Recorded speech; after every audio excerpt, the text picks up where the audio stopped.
across the UK, on DAB+, on YouTube, on your mobile, and on your side. This is Talk.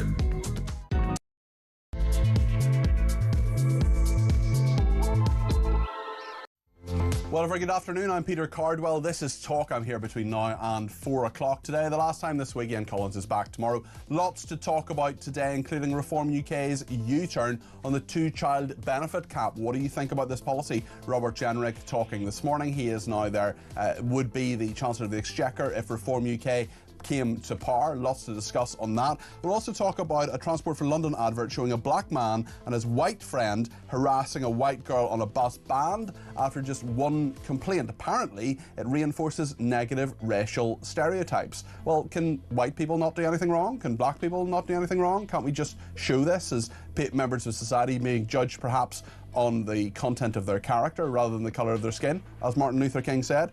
We'll talk as well about lots of other stories, including the dangerous drill rapper who escaped twice in 1 week, taunting cops and boasting with videos about champagne and weed. He's a nasty piece of work. And that Talk exclusive about the Chagossian leader served a removal order after landing on the island. We'll talk all about that. Also, the Epstein-Stansted flights linked to Andrew. I'll be brutally honest with you. I had a chat with one of the people behind the scenes today, and he said, Peter, you need to be on alert for the fact that Andrew might be arrested this afternoon. I don't think it's going to happen imminently, but if it does, of course, we'll bring it to you here on Talk. There's so much to talk about.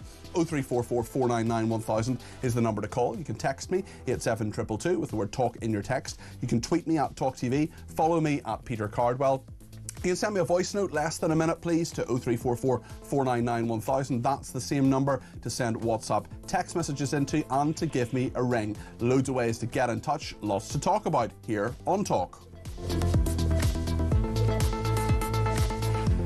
So I just want to show you this ad, which is a Transport for London ad, which has been banned after just one complaint for reinforcing negative racial stereotypes. We'll keep my microphone up and I'll narrate it for the people who are listening on the radio. Of course, as many people know, you can listen on DAB or with your smart speaker. You can also watch on YouTube or your connected device, your connected TV. 3/4 of homes have them and you can get us up on that. But if you are listening, I'll narrate this for you. So we'll just watch this ad now.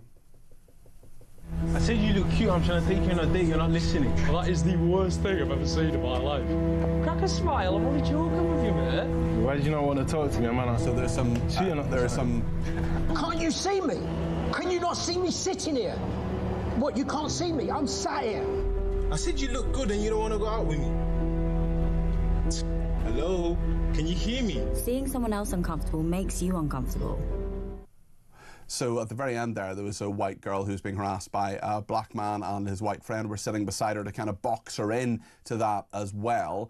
So I wonder what you think about that ad and whether you think that it should be banned after just one complaint because it reinforces negative racial stereotypes of black men harassing white women. I mean, I've seen black men harassing white women. I've seen white men harassing black women on the public transport network in various parts of the country, not just in London. It does happen, so isn't it fine just to put that in an ad? What do you think about this? 0344 499 1000. We'll talk about all of that. And the other question we're asking today is which political party you trust to get the cost of living under control. We've had a big speech from Robert Jenrick today. He's calling himself the Shadow Chancellor. He is the spokesman for Reform UK on Treasury issues. And I just wanted to kind of go through what a number of the different politicians have been saying. So let's see what Rachel Reeves has said to Sky News today about what Labour are doing to improve people's living standards. We value the fact that wages over the last year and a half have risen at a faster rate than prices, and that is something that didn't happen under the previous Conservative government, which is what contributed to the terrible cost of living challenges that people face. Mel Stride, he is the Shadow Chancellor for the Conservatives. When he was Work and Pension Secretary, speaking about what the Conservatives had done to improve the cost of living, this was in 2024. Let's see what he had to say. Three things that matter. To ease the cost of living pressures, we've more than halved inflation. Average real wages have been rising for 6 months. And we're rolling out £104 billion worth of cost of living support. Our plan is working. So that was Mel Stride when he was in government as Work and Pension Secretary. He is now the Shadow Chancellor. Ellie Chowns for the Green Party. She spoke at the end of last year about life becoming unaffordable. This is what she said. Sky-high bills, unaffordable, cold and mouldy homes, 1 in 3 children growing up in poverty. Madam Deputy Speaker, our country is in crisis. Life has become unaffordable for millions of people. This government has repeatedly claimed that there isn't enough money to go around. That simply isn't true. Last year, billionaires saw their collective wealth increase by £35 million a day. A wealth tax of 1% on assets over £10 million and 2% over £1 billion could raise nearly £15 billion. Ellie Chowns there from the Green Party. Now, Robert Jenrick, who's been unveiled as Reform UK's pick for Chancellor, he has vowed to fix Britain's broken economy. In his first speech in this role, he says he will keep the Office of Budgetary Responsibility, he will maintain the independence of the Bank of England, but he said a few other things as well. He talked about saving money through cutting benefit claims. This is what Robert Jenrick said earlier today. Reform will always protect the vulnerable, those who've worked hard but fallen on hard times. But on current course, 1 in 8 people are set to claim disability benefits in 4 years' time. That's almost 9 million people. The number claiming disability benefits for an attention disorder has more than doubled since COVID. We all know a significant number of these claims are spurious, and that we're just now giving up on over 500,000 young people who are being discarded as unfit to work. Robert Jenrick there speaking this morning, his first speech as the Treasury spokesman for Reform UK. Chloe Dobbs is with me, the political commentator. How are you doing, Chloe? Lovely to see you. Yes, very well, thank you. What do you make of what Robert Jenrick has said there, and what wasn't actually in that clip, which is that Reform UK have done a U-turn on the two-child benefit cap? Well, I think I certainly agree with what he has said there about the fact that there are so many spurious claims on, as he said, the number doubling on attention disorders, so ADHD, presumably. I mean, the Department of Work and Pension says that only 2% of claims are fraudulent. I mean, I highly doubt that. If you just look at the number of people, how fast exponentially it is increasing the number of people on benefits, is it really the case that suddenly that many more people have become genuinely disabled mentally or physically? I highly doubt that. And people know how to work around the rules. They know how to answer the questions carefully on these forms. Well, there are videos online. There are people who talk you through it. I've even seen a video of someone giving a tutorial on how to claim disability benefits for snoring. And because during COVID... For snoring? Yes, for snoring. Apparently this is possible. I saw a video of someone explaining how you could get benefits for this. I guess you can maybe claim that you've got a sleeping disorder because you keep waking yourself up, or something like that. I mean, sleep apnea is a real thing, but also I'm not sure people should be claiming off the state for it.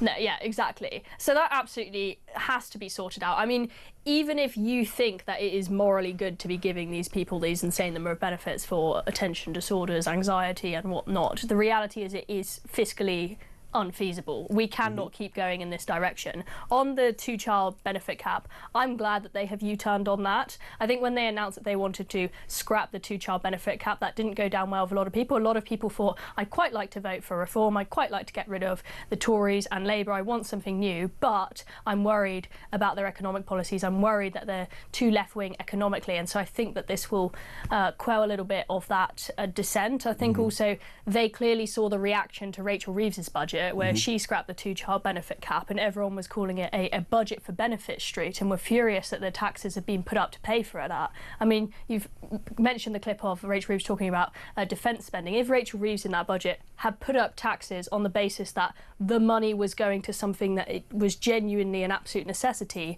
like defence, for example, then maybe it would have gone down better. But this budget for benefit street, as people have called it, where clearly the people who are most going to benefit from the two-child benefit cap being lifted are foreigners, has not gone down well at all. And I mean, that is one of the main pain points in the country at the moment, right, is that people are furious that so much of their taxes are going to people who weren't born in this country, like 48% of social housing in London, for example, being taken up by the head of the household being a foreign national. People are absolutely furious about that, and lifting the two-child benefit cap would only make that problem, that pain point worse, surely.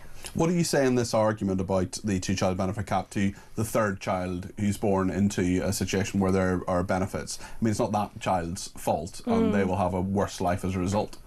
Yeah, look, I think there are no perfect answers. It's not sort of black and white. But I think that there has to be a balance, right, between there being responsibility for parents and also making sure that children who are born into difficult families, whether it's them not having enough money or having abusive parents, whatever it is, that there is still social mobility, like, for example, a free education system that we have for those people. But I don't think that lifting the 2-child benefit cap is... I think that creates perverse incentives. I think, I grew up in an area where almost everybody from my school was the result of teenage pregnancies from council estates, for example, where it was a lifestyle for these people that they would never get jobs and they would just have a ton of children.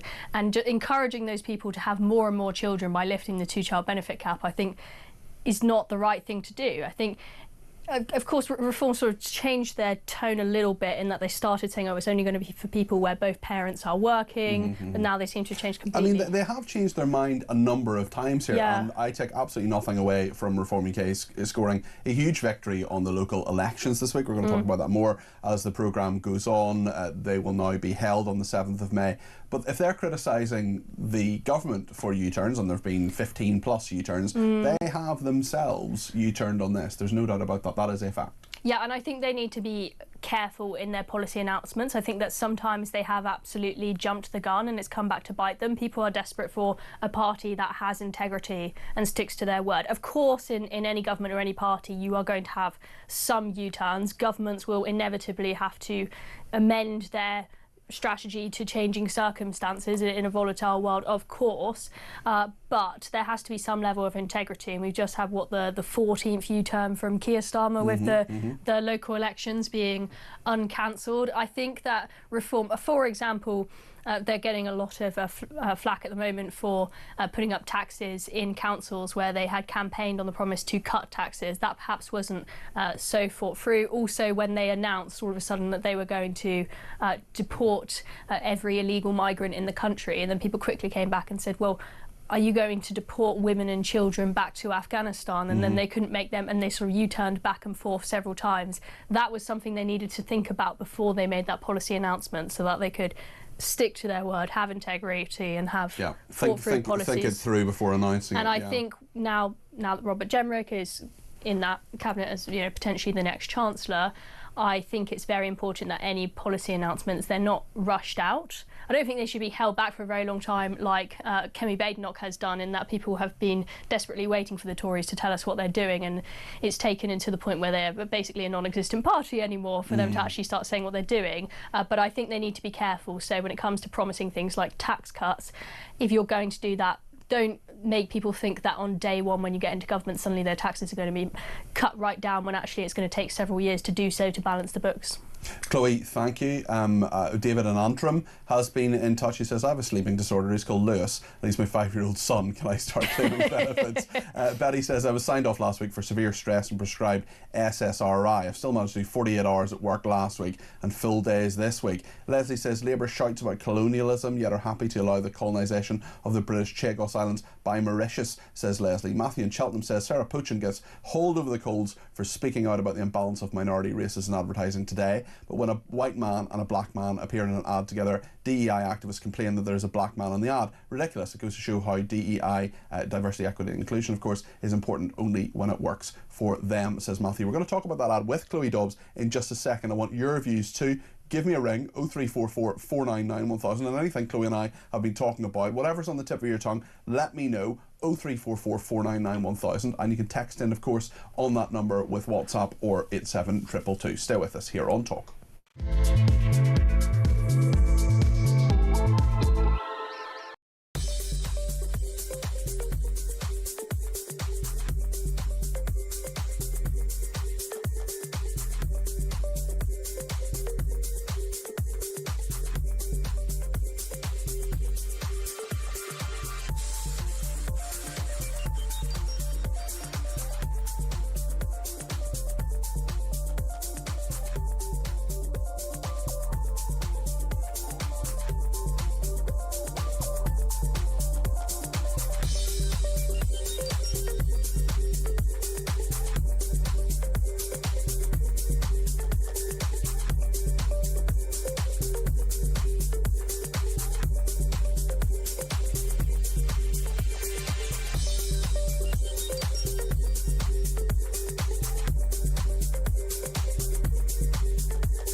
welcome to Down the Local, the show that goes from pub to pub across the country, speaking to the punters about the subjects driving us all nuts at the moment. That's Rachel Reeves, Rachel Thieves, Rachel McCounts. I don't really know Meghan Markle. I know Meghan Markle's from Suits, and that's about it. I don't know about anyone else, and I don't know where this is going. I have 0% beers, and I feel Raising the flag, I think, is symptomatic of its desperation. Is public transport good value for money?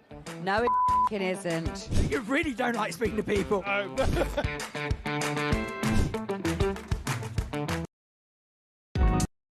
Across the UK, on DAB+, on YouTube, on your mobile, and on your side. This is Talk. Thank you to Rob, who says, if you want children, that is your choice. Why should society pay for feckless idiots who say kids as cash machines? As for disability benefits, they should stipulate that you have to have paid into the system for at least 10 to 15 years before you get any benefits. Well, what if you're born disabled? What if you become disabled as a result of an accident 1 year into being in your job? I'm not quite sure that works, Rob. Thanks also to the many people who've been in touch about the fact I'm giving Diet Coke up for Lent. Nat in Israel says, how cranky are you going to be? Thank you to Elisa, who says, I'll be your sponsor. And also to the person who says, what are you going to drink now? Well, I've got water here. And I managed to give up Diet Coke. I used when I was a teenager, I was super addicted to Diet Coke. On the shop on the way home from school every day, I would always get Diet Coke. How many cans would you have? I was probably only sort of one a day. Amateur. I know. I had an economics teacher in sixth form who she would bring in a 6-pack of Pepsi Cherry Max every single day, and because there was 6 lessons in a day. Every time the clock dinged for the next lesson, she'd have another one, right on the dot, on the bell. Pavlov's dog. Yeah, she was obsessed. Goodness me, what have you given up? Do people give things up for Lent anymore? I don't know. I'm not religious, but I know what Lent is. I haven't really thought about it. Have I you did given have something pancakes. up for, well, that's fine. That's what Shrove Tuesday is for. What have you given up for Lent? Maybe people let me know. 03444991000. Chloe, I just wonder, just on Reform UK, we're talking about this U-turn they've done on the 2-child benefit cap. When you think of the positions, you follow Reform UK, as do I, as do many of our viewers and listeners. What do you make of, for example, Jenrick becoming in the Chancellor role?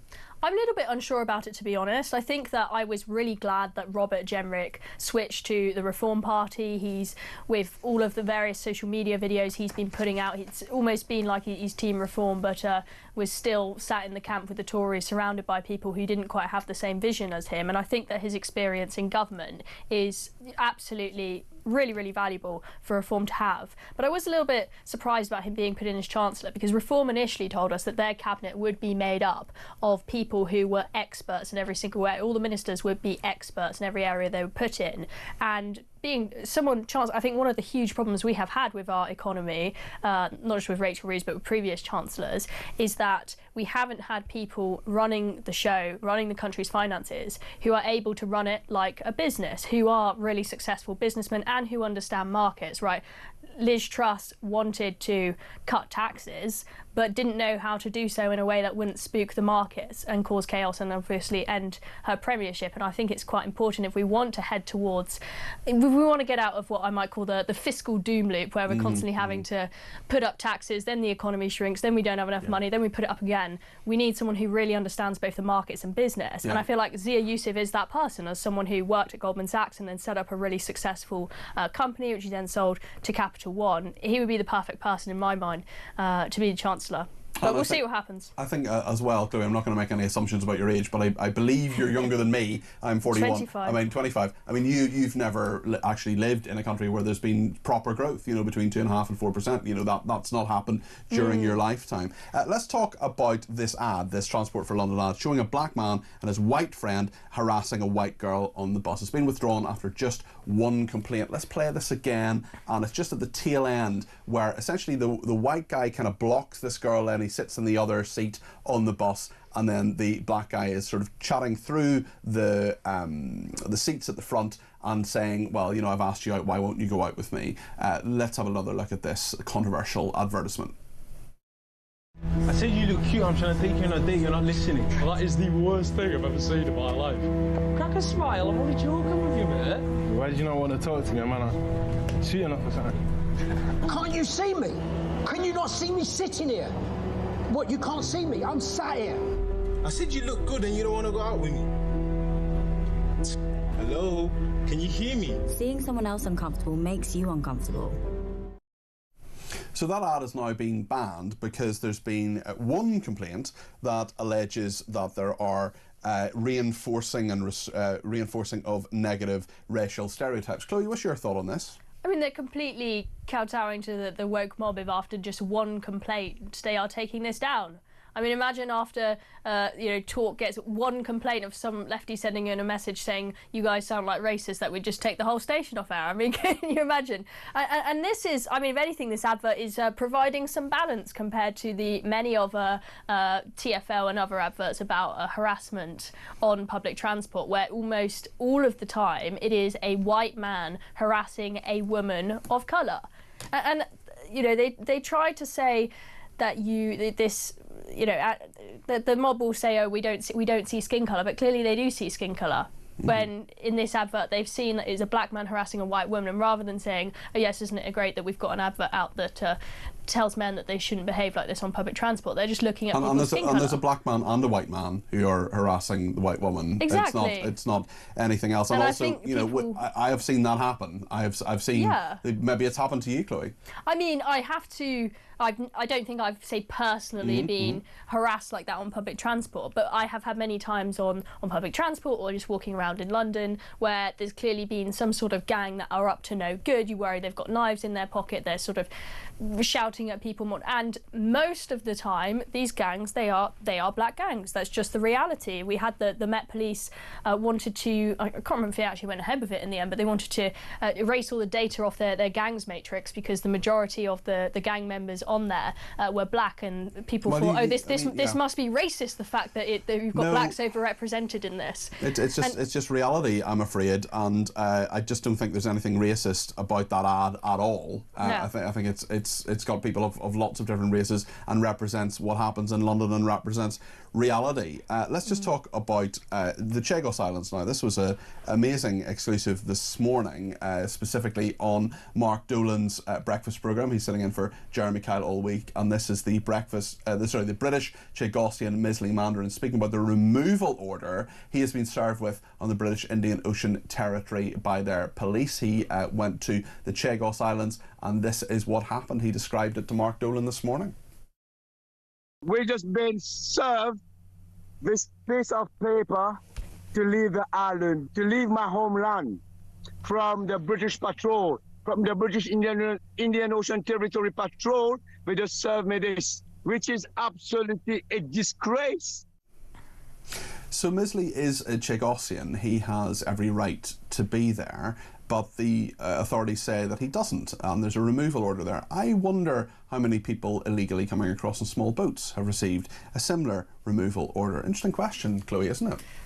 Yeah, whenever it's on our own territory, we'll let anyone and everyone come in and be put, not just come in, but be put up in a hotel, nice buffets 3 times a day, 50 quid a week on an Aspen card, and the list goes on. But then a Chagosian tries to go back to their homeland and they're given this order to turf them out. And I mean, I think it's quite ironic, given that we got the impression from David Lammy that handing away the Chagos Islands was some sort of decolonisation drive, like giving the land back to the rightful owners, when actually the Chagosians have overwhelmingly, or at least I get the impression, overwhelmingly made clear that they want the place to be run by Brits, not by the Mauritians. The Mauritians don't really have any right to own the place. I mean, the whole basis for this Chagos deal seems just... And I wonder if people... There's just no good argument for it. And then, of course, we've now had the Friends of British Overseas Territories put out this report that has massively undermined the legal argument for the Chagos deal. I think you're talking about clause 298B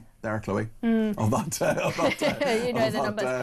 agreement. Yeah, it undermines the whole case for it. Yeah, well, the thing is, that's quite embarrassing for Keir Starmer, given that Keir Starmer is supposed to be a top lawyer. Surely he should know the law better than anybody, but it seems like he's got it wrong. He doesn't know about local elections. He doesn't know about this. Everything we've been told about Keir Starmer, that he's a great lawyer, he understands all these legal provisions, that he doesn't want to break the law, that he believes in the rule of law, that he believes in international law, and these things are incredibly important, that he believes in human rights, that he is someone who does detail very well, that he is someone who is a bit boring but very good at getting into the process of things. All of those things have been shown to be completely wrong.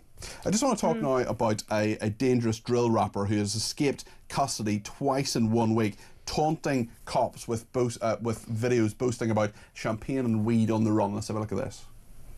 I just broke out a jaw like Modi. From that phony. After school, first man's coding. On the roads, I'm a legend like Kobe. Or Congo, room like Kobe. First show, that's like we freak out of the champagne and rollies. Well, that was apparently music.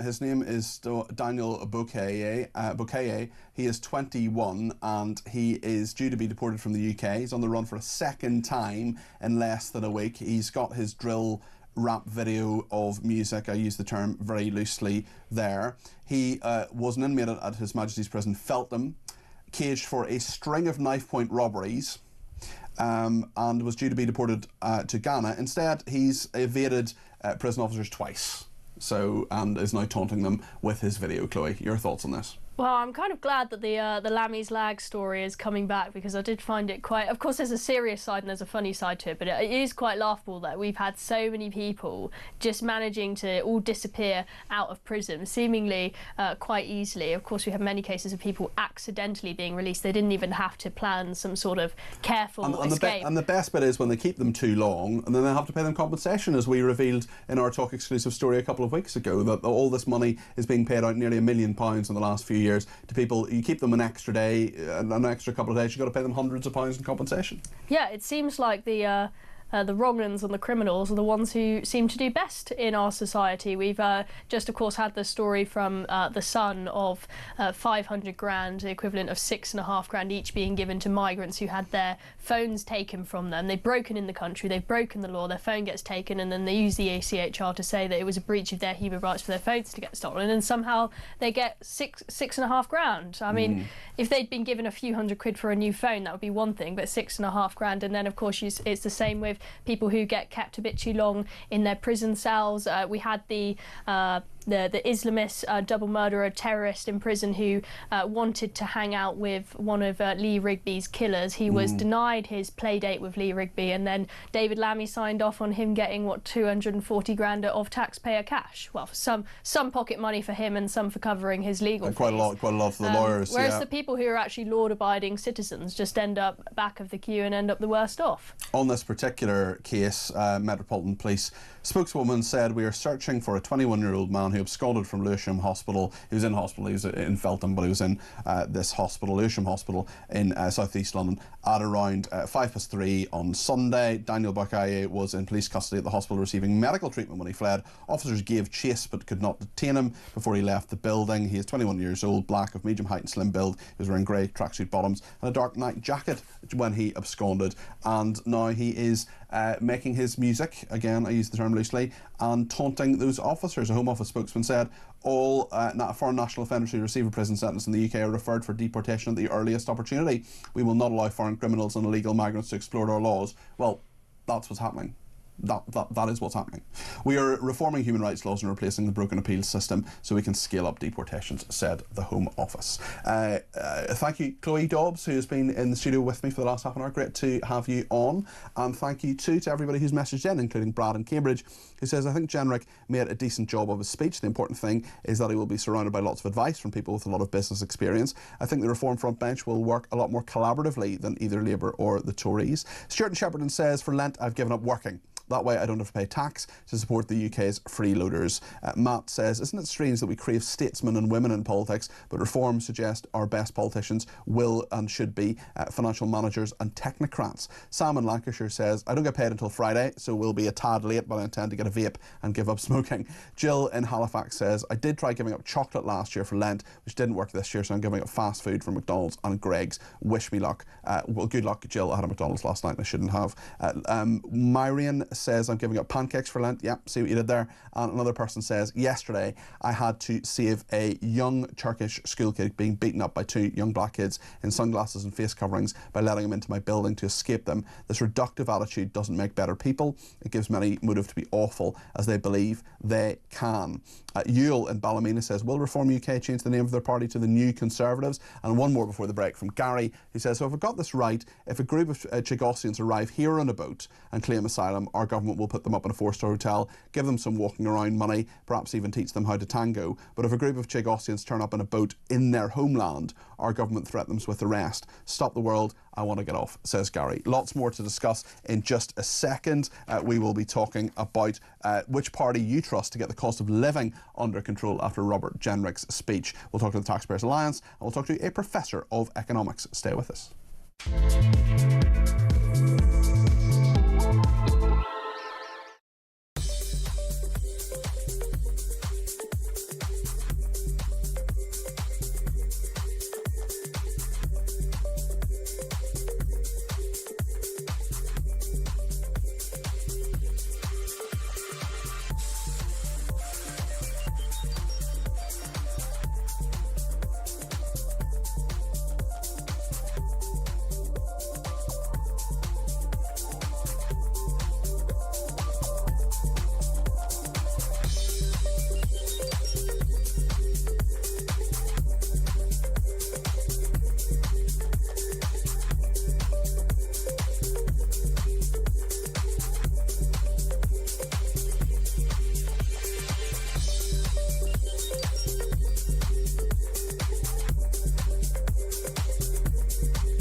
Across the UK, on DAB+, on YouTube, on your mobile, and on your side.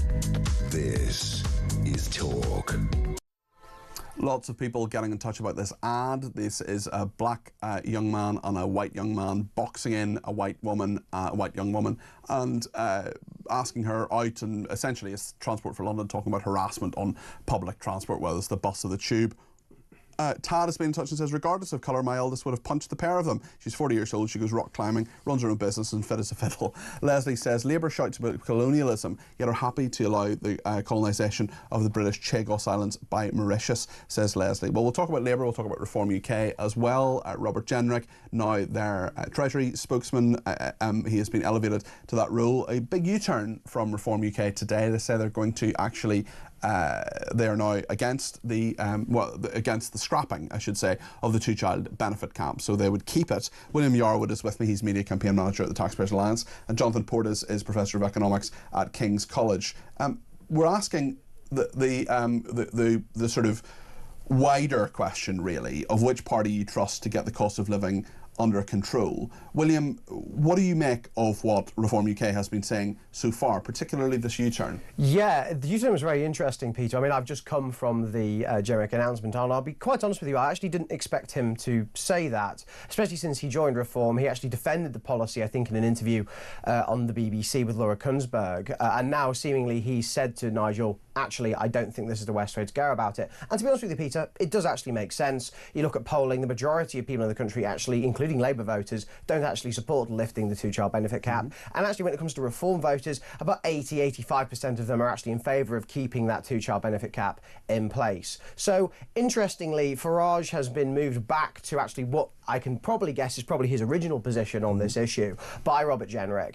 But I think the issue more broadly with the Jenrick speech, and while I think it was a good speech, there was lots of good stuff in it, and I think Jenrick is taking the economy and finances seriously, I do think that there needs to be more discussion around the spending side of things. I know he mentioned foreign aid, I know he mentioned migration, I know he mentioned the administrative state with the size of the civil service, all stuff I wholeheartedly, and we at the TPA wholeheartedly agree on, Peter, but our national debt is 2.8 trillion. The debt interest on that is over £100 billion a year.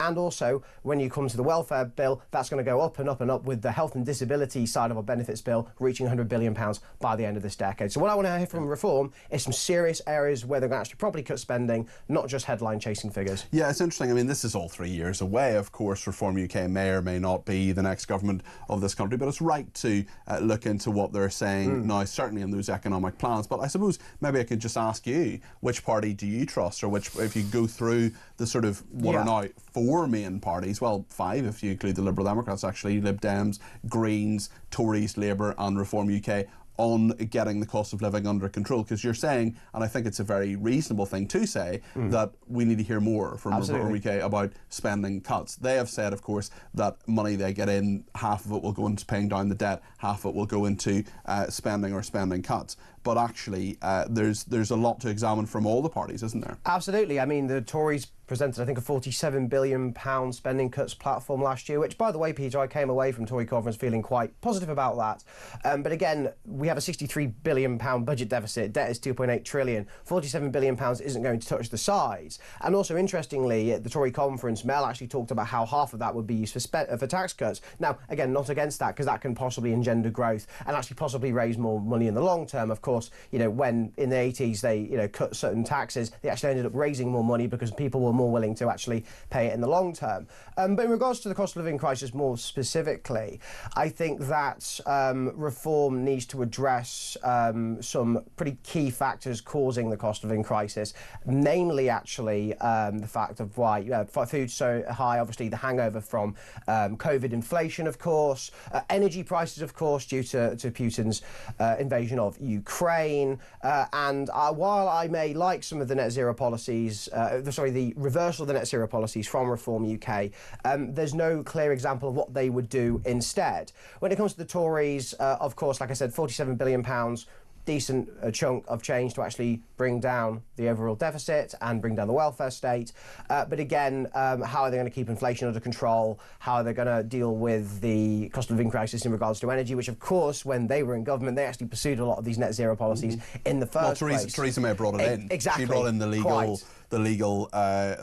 legislation in regard to net zero. On the Greens and the Lib Dems, I mean, you've been looking at their spending plans? Yes, I have. I think the Greens are so dramatically to the left of even the Corbyn-led Labour Party of yesteryear, and mainly because Zach Polanski actually doesn't believe in the way you fund the government. So Polanski is what's called a modern monetary theorist, Peter. He believes basically that government is not funded by taxpayers' money, it's essentially funded by itself because government has the sovereign right to print its own money, basically. And therefore, actually, when money is printed, it's actually given out to people in Britain, and taxing it back is a way to make sure that inflation pressures don't occur. I mean, that is just absolute nonsense. It's complete crazy, but it has resonance with people, because with that kind of rhetoric, Peter, you can say we can have the Green New Deal, we can have a massive welfare state, we can have sunshine and rainbows, and therefore not actually properly address the cost of living crisis, the debt crisis, and the tax burden crisis we have in this country. Who was the person who said they wanted to nationalise the economy? That was Zara Sultana. That was your party, yes. Which isn't even worth discussing as an area of them to get the policies down.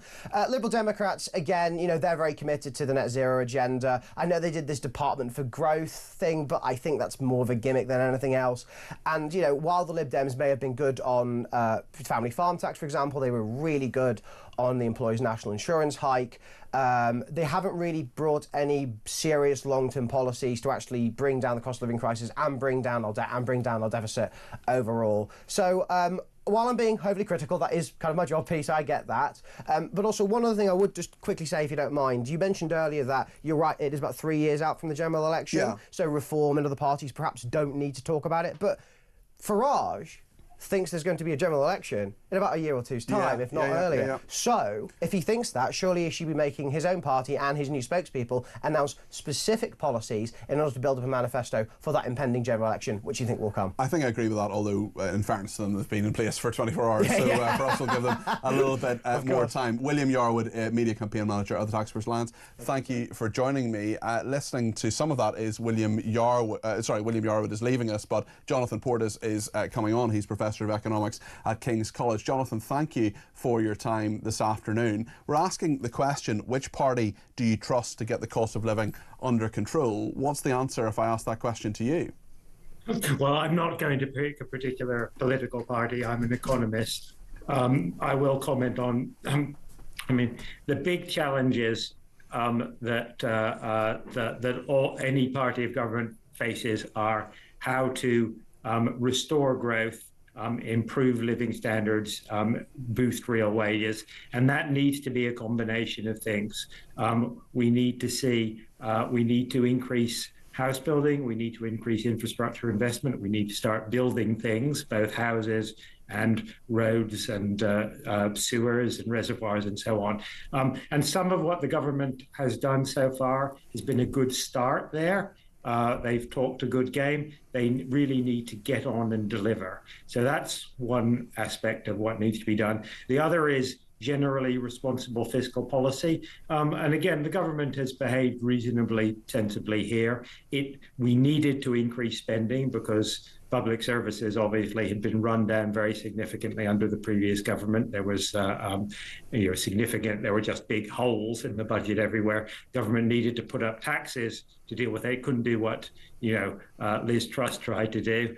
Well, they could have, in theory, cut more public spending. I mean, we've got a public that is really hurting, as you will know, Jonathan, and we have the highest taxation since, as a proportion of GDP, since the Second World War. And from a practical perspective, so many of my viewers and listeners want to get the cost of living down.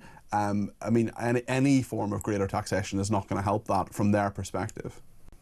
The tax burden is slightly up on what it has been trending for the last 2 or 3 decades. That's a natural consequence of demographics, a natural consequence of the fact that as we get older, we spend considerably more on pensions than the NHS. And you have to remember that the big drivers of the increases in public spending are, first of all, the state pension, second of all, the NHS, and overwhelmingly that NHS spending is driven by spending on older people. So that's what we're spending money on. Now, if you want to make big spending cuts in the money that goes to older people, you can, but we have to recognize that's quite a difficult political choice. It's an incredibly difficult political choice, and I speak to so many people who've been in politics who say the triple lock is absurd and they should get rid of it, but show me the politician who wants to do that. I'm not saying it's absurd and they should get rid of it necessarily. And there, I think, the government, I think, has done right, given the politics of it, given that it's very difficult to do anything, the government's done the right thing. It set up a pensions commission, and one would hope, we can't be sure, that as the pensions commission successfully did 20 years ago, that will be able to come up with something that commands a general political consensus. If Keir Starmer acts as the triple lock, I will be extremely surprised. Jonathan, I just wonder, when we look towards Reform UK, which is of course leading in the polls, and they're talking about U-turning on the two-child benefit cap. Yes, an election may be 3 years away or even a year and a half away, depending on what Nigel Farage thinks. But how closely have you looked at what they're saying, and what do you make of it?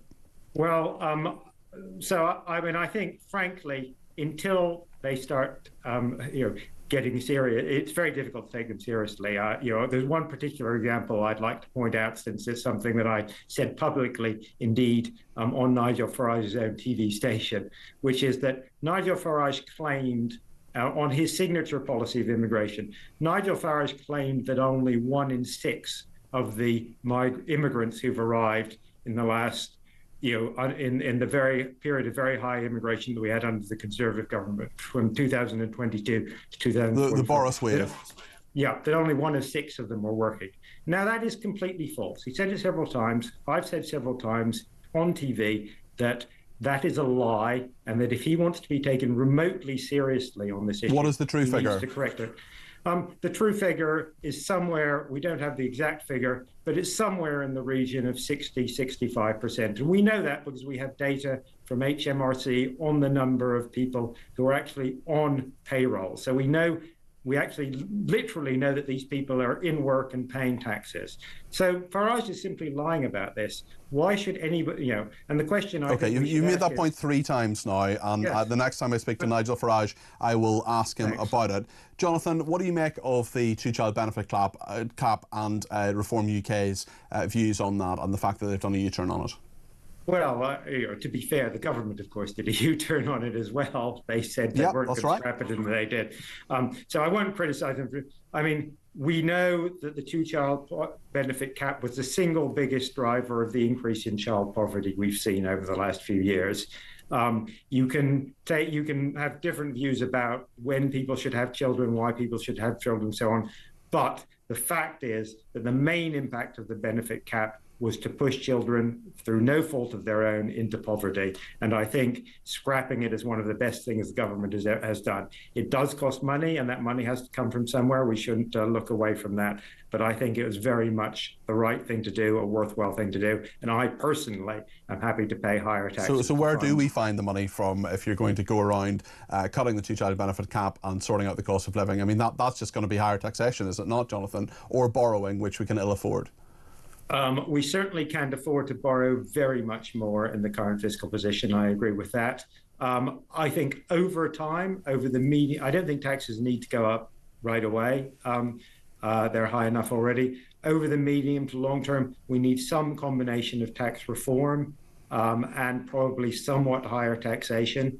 As I said, that's driven primarily by the demographic pressures, the fact that we're just getting older, and that leads to greater spending on health and pensions.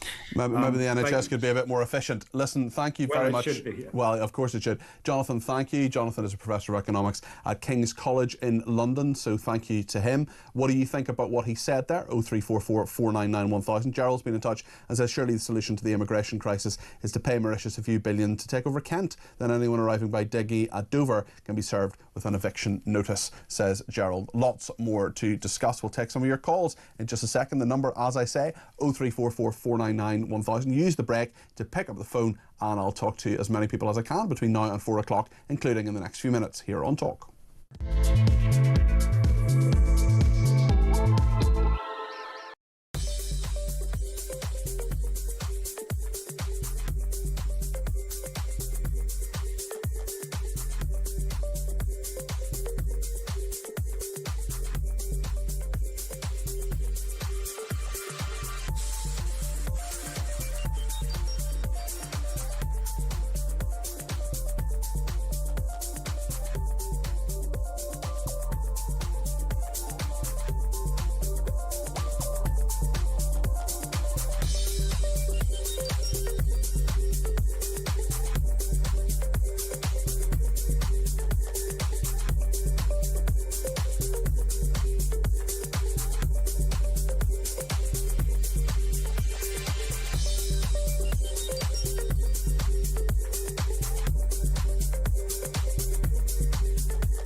Welcome to Down the Local, the show that goes from pub to pub across the country, speaking to the punters about the subjects driving us all nuts at the moment. That's Rachel Reeves, Rachel Thieves, Rachel McCounts. I don't really know Meghan Markle. I know Meghan Markle's from Suits, and that's about it. I don't know about anyone else, and I don't know where this is going. I have 0% beard, and I feel Raising the flag, I think, is symptomatic of this desperation. Is public transport good value for money?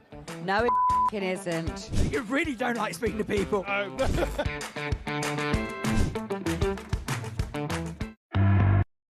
Across the UK, on DAB+, on YouTube, on your mobile, and on your side. This is Talk. Vince is in West Sussex and wants to talk about benefits. He's given me a ring at 0344 499 1000. Vince, you're very welcome to the programme. What would you like to say this afternoon? Oh, hello, Peter. Yeah, lovely to speak to you. You too, Vince. the benefits bill and benefits in general. I worked for 51 years and I draw my state pension now. I still have a little job as well. And my pension is considered income and I pay tax because my little job takes me over the threshold. Yep. Now, people on benefits, whether not the genuine people, but the ones that don't want to work, what they receive from me as a taxpayer is income. So why not a 10% income tax on it? It would reduce the benefit bill. Yep.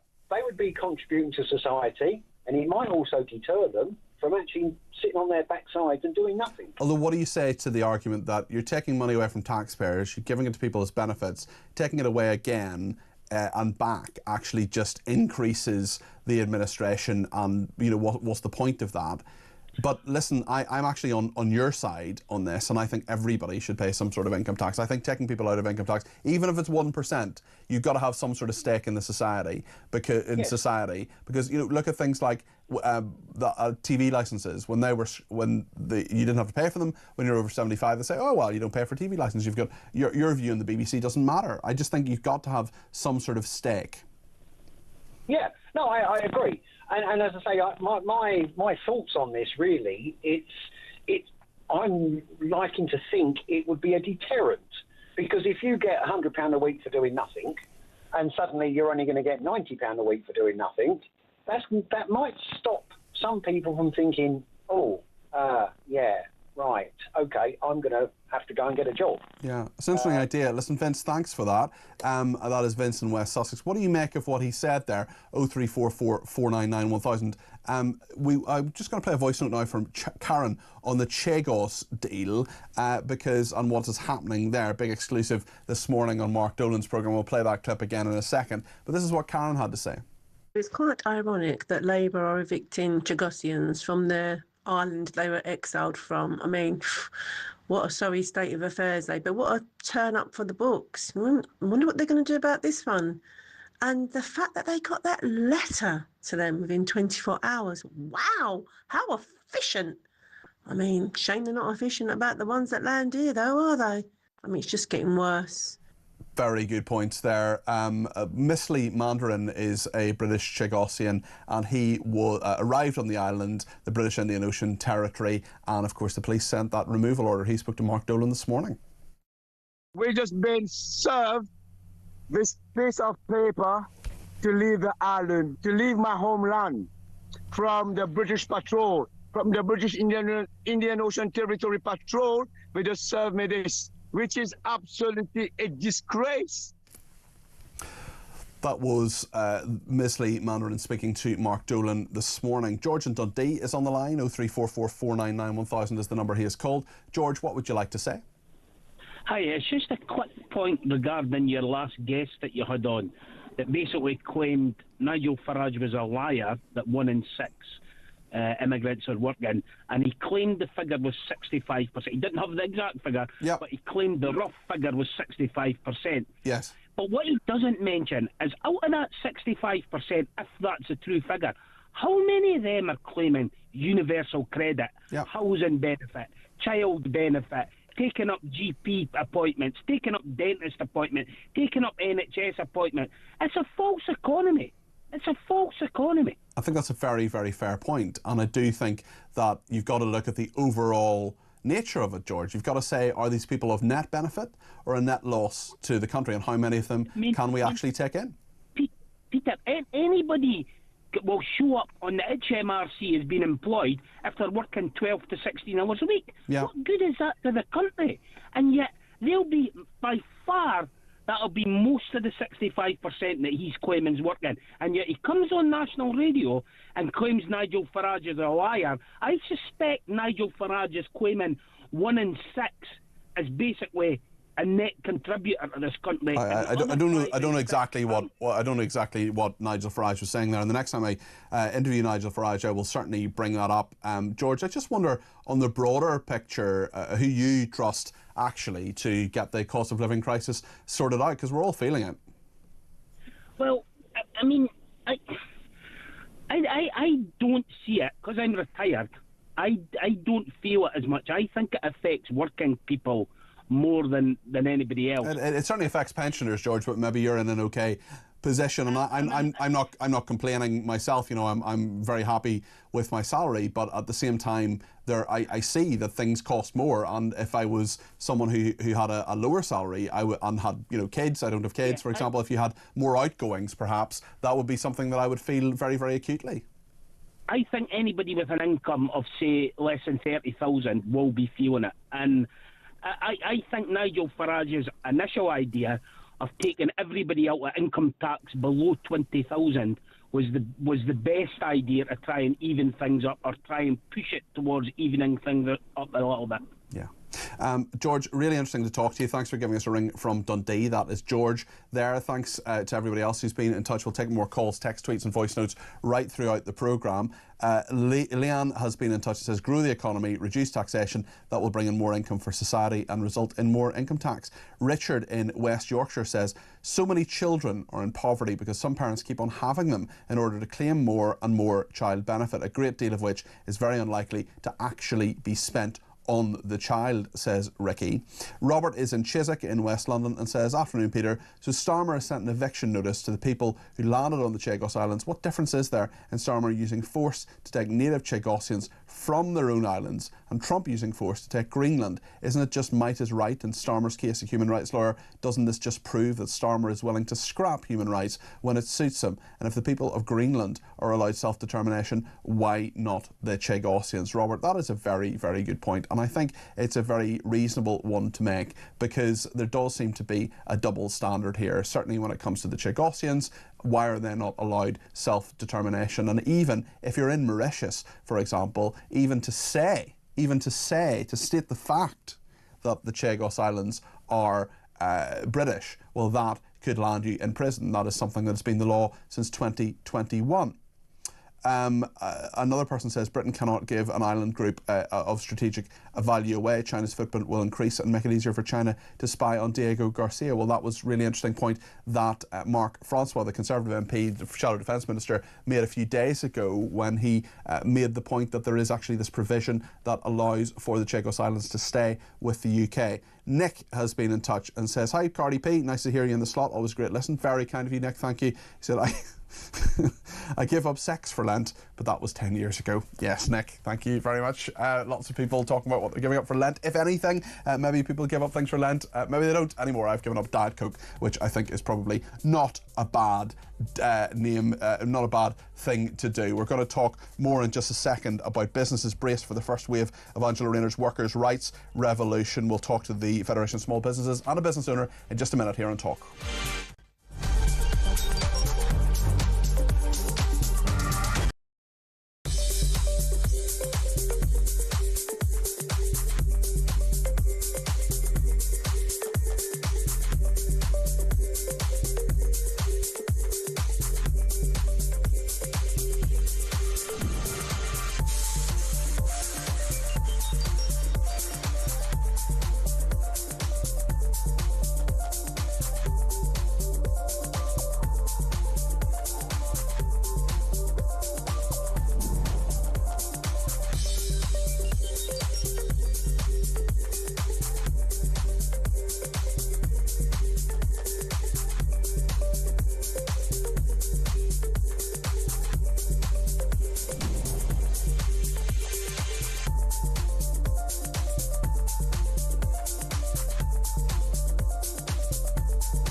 across the UK.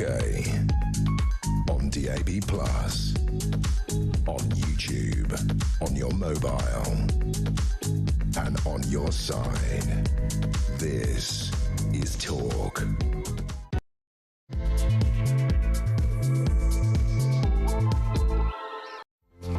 Well, a very good afternoon. I'm Peter Cardwell. It's just gone 2 o'clock and there's an awful lot to talk about here on Talk in the next couple of hours between now and 4 o'clock. I want to get your views on the air, 0344 499 1000. Britain now worse than anywhere else in Europe for jobless young people. For the first time, 16% of under 25s are unemployed. Businesses are also braced for the first wave of Angela Rayner's workers' rights revolution. It hits them today. More power to the trade unions has been given. We'll talk about all of that in just a second. We'll talk about the shameful, awful, dreadful story with Dominic Dyer a little bit later on about 3 million dogs that are to be massacred before the World Cup in 2030. That is a horrendous story. We'll talk about that.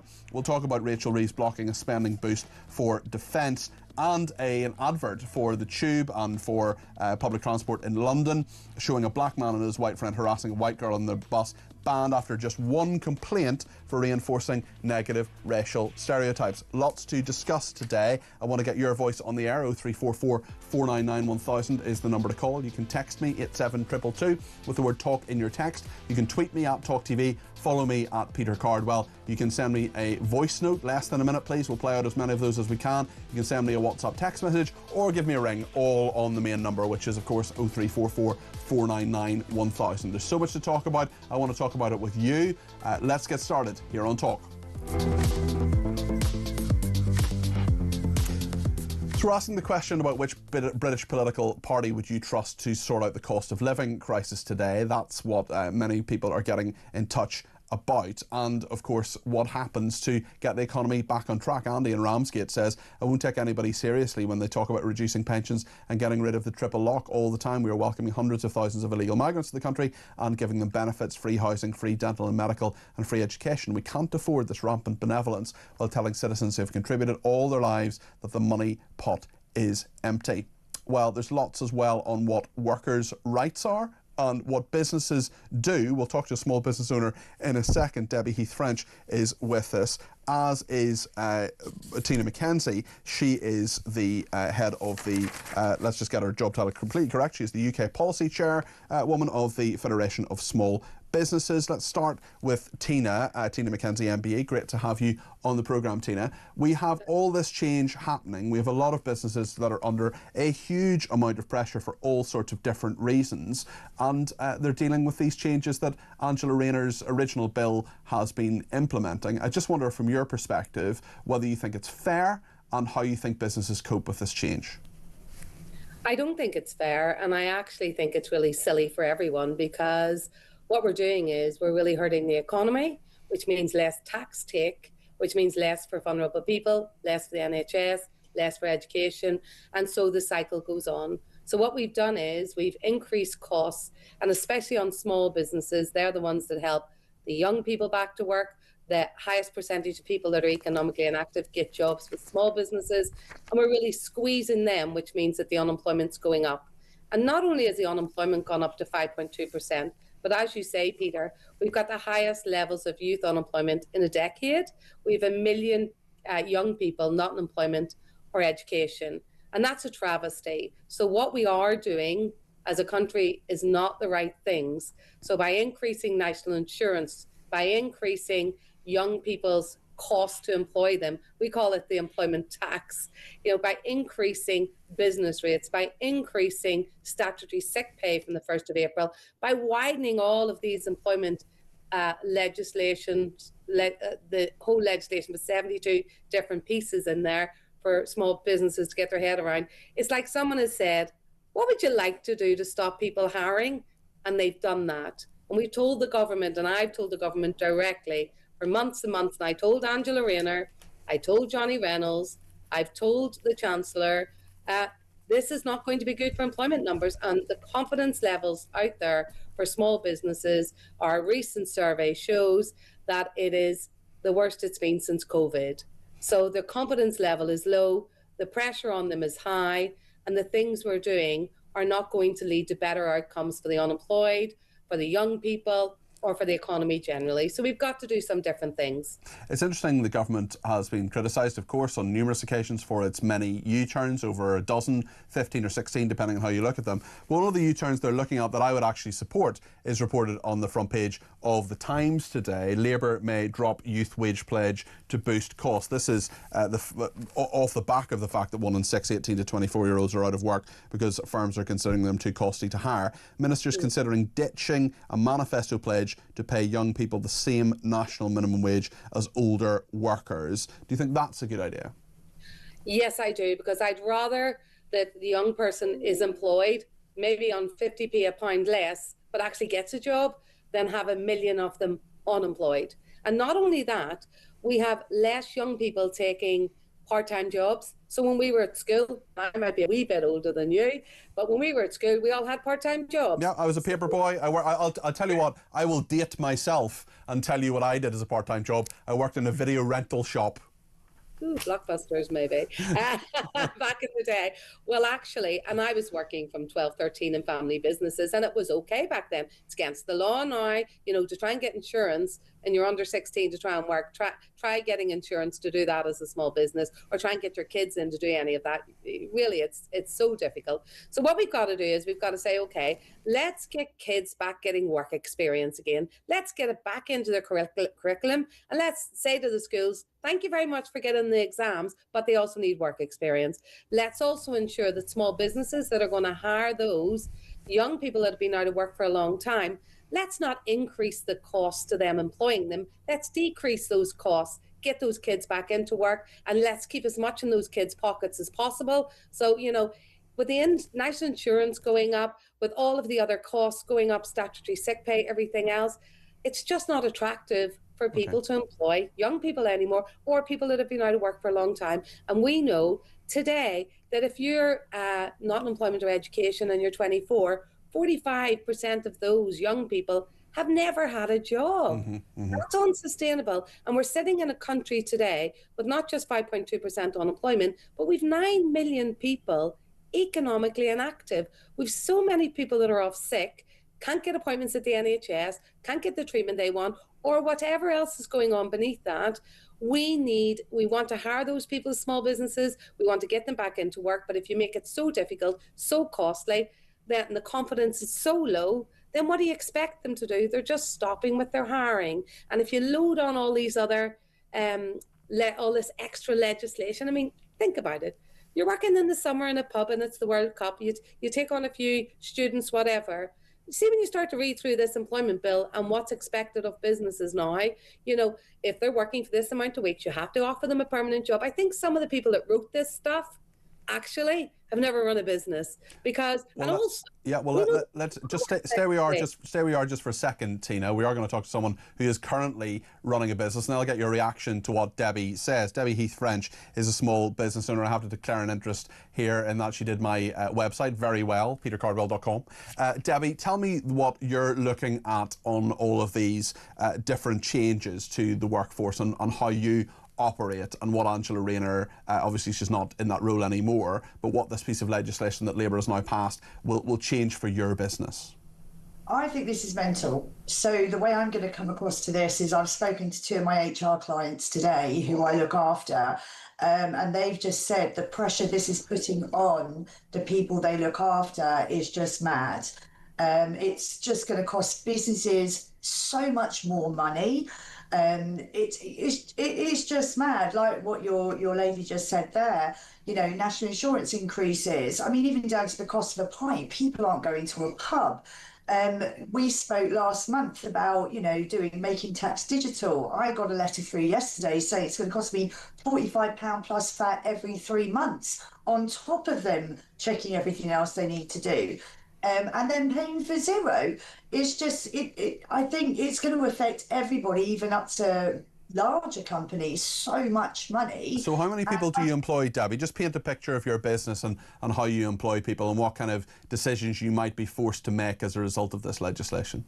So all of my, which we spoke about before, all of the guys that are involved in my business are contractors. I'm quite lucky like that. But I'd be really reluctant to take someone on because it's just going to cost so much money. I mean, the sheer fact, even talking to one of my HR people, you can take on somebody on day one and then on day two, they go, right, I want 2 weeks paternity leave.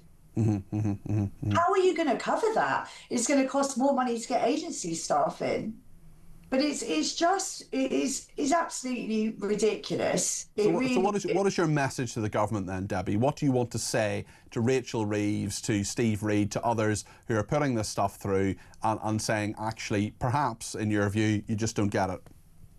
I'd say to them, why don't they go out for dinner with people like Sia Youssef, Richard Tice, who have run businesses?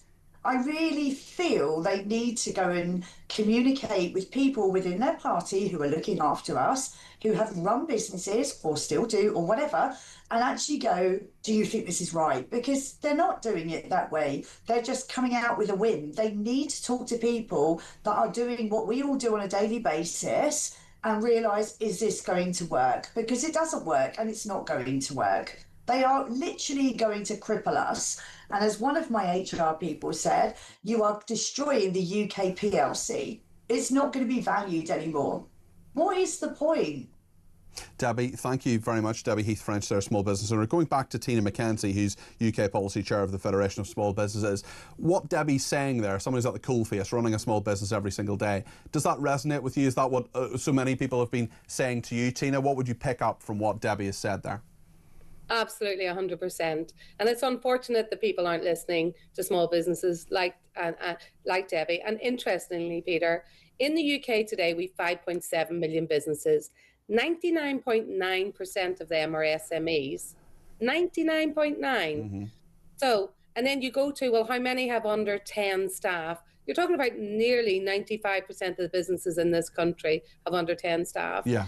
Do we really want to go and continue to hurt them, continue to put them under? You know, it's not just one thing, it's a build-up. So you've got the increase for a lot of them in business rates that have just happened. You've got the increase in energy costs. The Chancellor did come out with protection for consumers on fixed costs. We don't have that for small businesses who are very much like consumers. They need protected as well. You've got the increase in minimum wage. You've got the increase in life insurance, the increase in statutory sick pay. It's like, where does it end? And unfortunately, my bigger concern, well, I've got two big concerns. Number one, if this economy, because we're flat, basically flat, if this economy starts to go backwards, the Chancellor has a bigger problem on her hand because fiscal rules or no fiscal rules, we aren't going to be getting the money in. The tax take's going to decrease. And the second thing I'm genuinely worried about is that we're going to lose a generation of young people here. And so if she's to do a U-turn, or the Prime Minister's to do a U-turn, you know what, in business, we do U-turns all the time. We get things wrong. Do your U-turn. Get it sorted out, because the damage to the economy, if some of these small businesses, and we know they're shutting down every day, but if they stop hiring people, you have a big problem on your hands. Yeah. It's not rocket science. Make it easier to hire, make it less costly, stop taxing people to hire people, encourage them to hire people, and you'll take your tax out the other side. In the tax take, you will get more than you're putting in. And so maybe the Chancellor needs to have a word with the people that do the fiscal rules, and maybe needs to put her elbow to the wheel in terms of some of the union stuff as well, and really say to people, you know, we've got to protect the economy, and her colleagues need to get behind her if she does that. There's no point in not listening to your constituents across the country. And I'll finally say this, of the 5.5 million SMEs in our country today, they all have families. They'll be talking to their families about this. And so this is a voter issue. So all of those Labour MPs that are voting for all of this stuff, I'd say to them, think about the election. You want to support the small businesses in your local community and their families. Please don't harm them. Thank you, Tina. Tina McKenzie there, Tina McKenzie MBE, UK Policy Chair of the Federation of Small Businesses. We also heard from Debbie Heath-French there, who's a small business owner. She does web design, branding and marketing. Let's speak to Vernon in Staffordshire, who's given me a ring on 0344 499 1000. Vernon, you're very welcome to the programme. What would you like to say? Oh my God, Peter. We are in trouble. Trouble like we've never seen. You've just had an economist on that actually is clueless. Jonathan Portes. Well, he is a professor of economics. He knows something about it. Well, he obviously doesn't. He knows nothing. He knows the square root of zero when it comes to business. And let me just, I've not been a pompous entrepreneur, but that's what I am. I'm good at what I do. My business is at the top of its field, and it's struggling like mad. Why are you struggling? What's happening to make it struggle, Vernon? So, first of all, my business is uniforms, okay? And my uniform supply relies upon companies recruiting. Yes. Straight through the door, Rachel from accounts, the bean counter that cannot count beans, puts up the cost of employing people. So immediately, my customers stop employing. If anything, they are making people redundant by the hundreds. Yep. By the thousands. We've seen that over and over. Yeah, absolutely. Which ultimately increases the overhead for the country. Real common sense. And the catalyst to the tax, if you want tax revenue in this country, is business. If you give business the opportunity to trade, everything else follows. If business does well, they employ people. If they employ people, then obviously the unemployment payments get less. So that's a plus to the government. And if they employ people, tax revenue increases. Not difficult. So in that instance, 2 + 2 = 4. Where your so-called economist is coming on, it's nothing to do with house building. Nothing to do with house building. Because guess what? If everyone's unemployed, you can't buy a house. Yeah. It's just business. It's just the people running this country and those that sit in their ivory towers lecturing entrepreneur wealth creators like me. They do my whatever in Peter. And how many people do you employ, Vernon? No, we're a very small business. Yeah. I outsource, Peter. Yeah. And realistically, from a personal point of view, I'd love to employ people, but I can't. Yeah, I can't. Thankfully, I'm one of the few people, one of those, I guess, smaller companies that has money in the bank, can pay our taxes, and lives quite well. But just not everybody is in that position if they're running a business. Vernon, thank you. Painting a really strong picture there, as Debbie Heath-French did as well, and Tina McKenzie, about what is going on with business in our country. Maybe you're a small business owner, maybe you're listening right now in the office, in your van, in your factory, wherever you are, and you think, actually, yeah, that resonates with me. Whatever your view on this, let me know, because we're the station of strivers. We are the home of common sense. We're the place where people come to talk. And if you want to make your point on any of this, like Vernon did, just pick up the phone, 0344 499 1000. You can speak to me between now and 4 o'clock. But use the break, pick up the phone, let me know your experience, or drop me a text or a voice note. Voice notes can come in via WhatsApp. Just send me 30 seconds and tell me your experience. 0344 499 1000. Lots to discuss. We're also going to talk about this drill rapper who escaped custody twice in 1 week, taunting cops with a music, I use the term loosely, video. It is absolutely disgraceful and tells us so much about where we are as a nation, I think. Mike Neville, the former Metropolitan Police Detective Chief Inspector, is coming up in just a minute to guide us through that story. We'll get your reaction to everything else too. As I say, 0344 499 1000. Stay with us.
Join me, Ian Collins, every weekday from 1.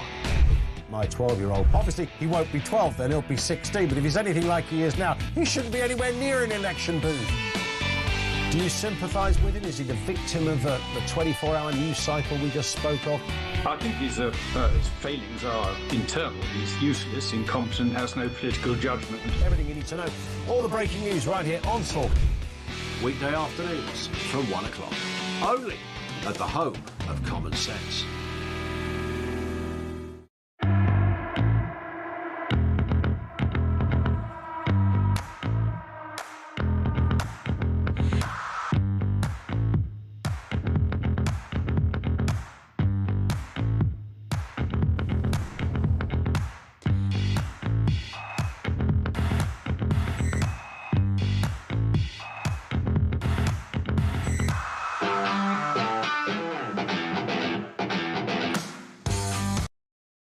Across the UK, on DAB+,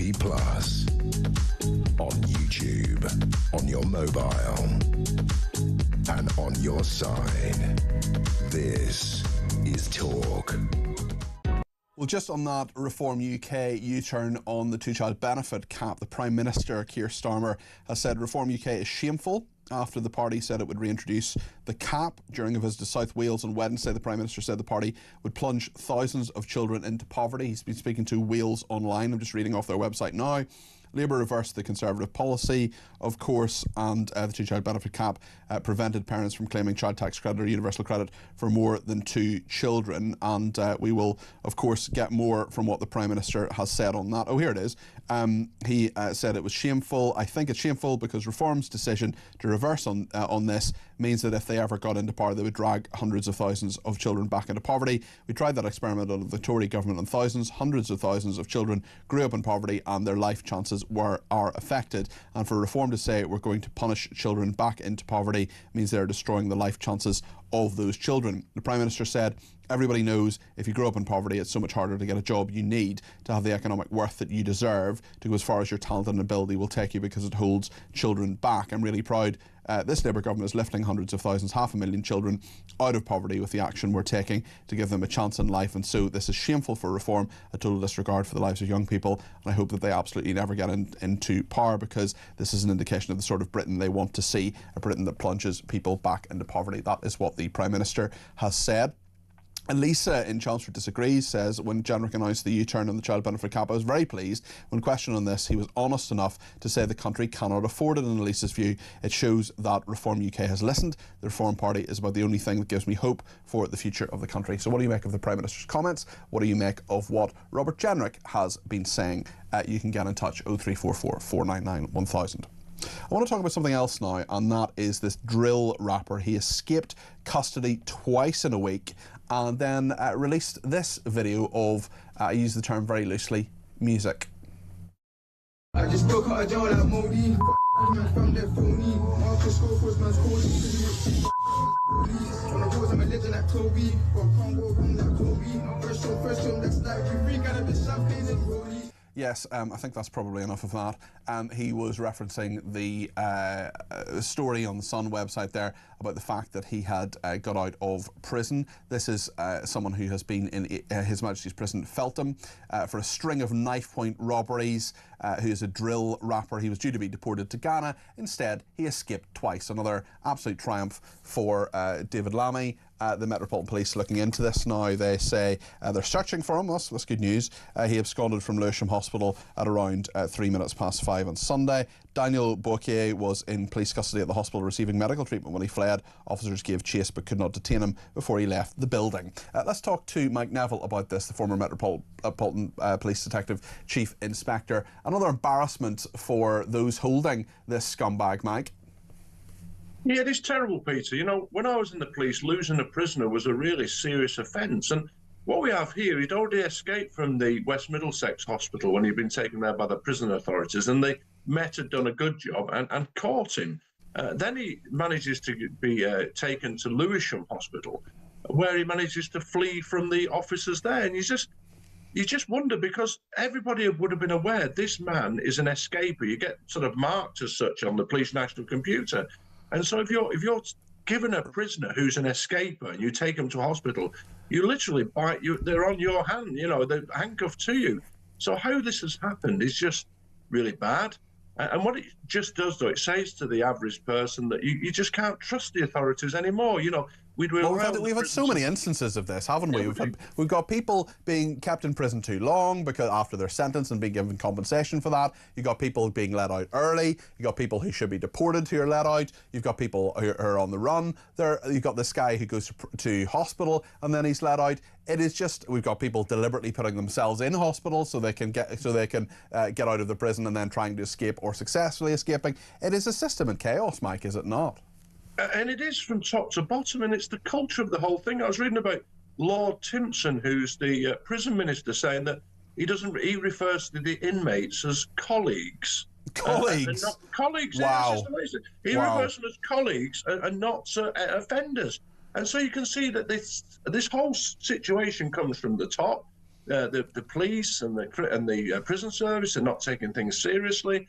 And what it leaves us is in danger. This man, this Bukai character, has committed, several very violent robberies where they threatened people with knives, made them hand over sort of personal details so they could steal and rob for them. And this man is now out on the street taunting the authorities. And all it says to ordinary people is the system is failing and Britain is broken, and you can't blame people for thinking that.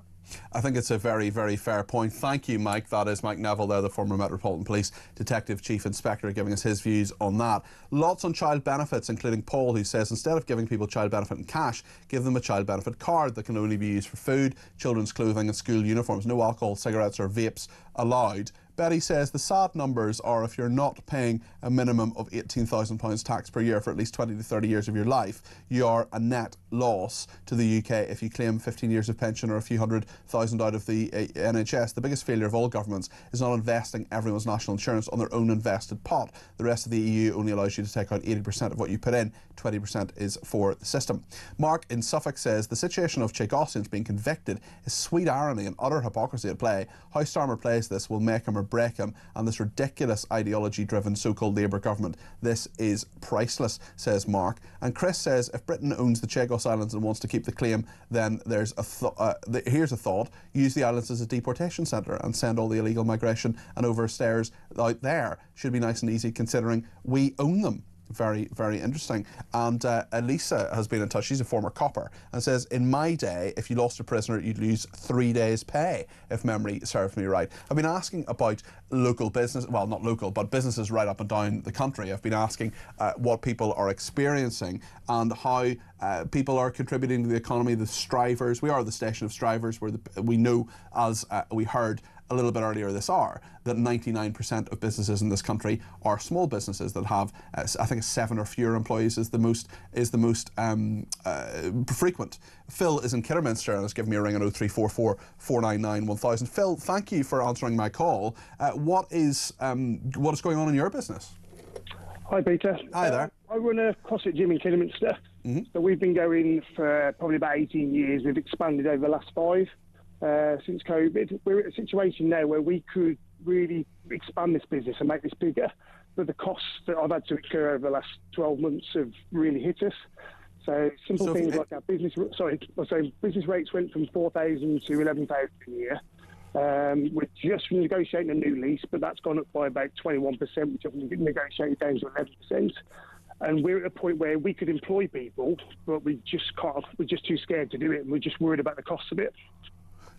That is just, that picture you've painted in the last 25 seconds, Phil, terrifies me. I know it's your daily reality. You're talking about your business rates have gone up from £4,000 to £11,000 a year, nearly tripled. Yep.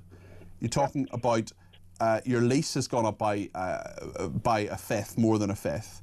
And you want to, sorry, I was just really struck by what you said, and I want to repeat it and I want to get it right. You want to employ more people, but you're scared to do so. The government, and what the government has done, has made you scared to employ more people. You want to expand your business, but you can't. I mean, that is just crazy, Phil. Yeah, we're one of those size businesses. So I've got 5 coaches at the moment in my gym. They're all self-employed, and they do different hours and different things. But we're at that point as a business that if we went for it, we could do really well, and we could take on, whether it's full-time staff, part-time staff, whether we start taking youngsters on for apprenticeships. And we've just started looking into this. And it's every time a little bit of listen to your radio station today, and every time I hear about these new laws that are coming in with employment, I'm like, I can't do this. This is too scary for me. I mean, it just makes sense that you're feeling that way, and I think a load of business owners are feeling that way. And you're contributing to the economy. You've done this for what, 18 years, Phil?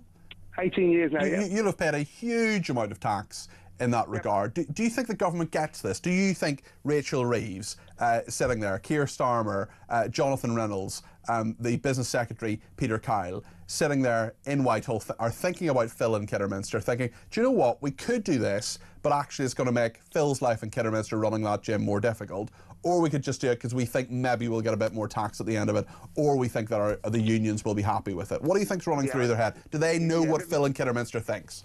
No, they're not thinking about us at all at the moment. I'm a floating voter. I voted Labour in the past, Conservative in the past, but it's going to be Reform all the way, the things they're saying this week. I mean, it is just astonishing, your story there. So how many people use the gym, and are you open most of the day, or tell me a bit about it, Phil? Yeah, we open from 6 in the morning till 9 at night, and we've got, so we're more of a small compact gym, so I've got about 250 members, 100 of those are probably kids. We do small group sessions and that sort of thing, so it's not like a normal gym where you'd go to. We're doing coach sessions throughout the day. Yep. And we can expand this now. We can take this into a bigger kids program. We can really, really push this. More schools coming in to see us and that sort of thing, but I need staff to do it, and that's what worries me.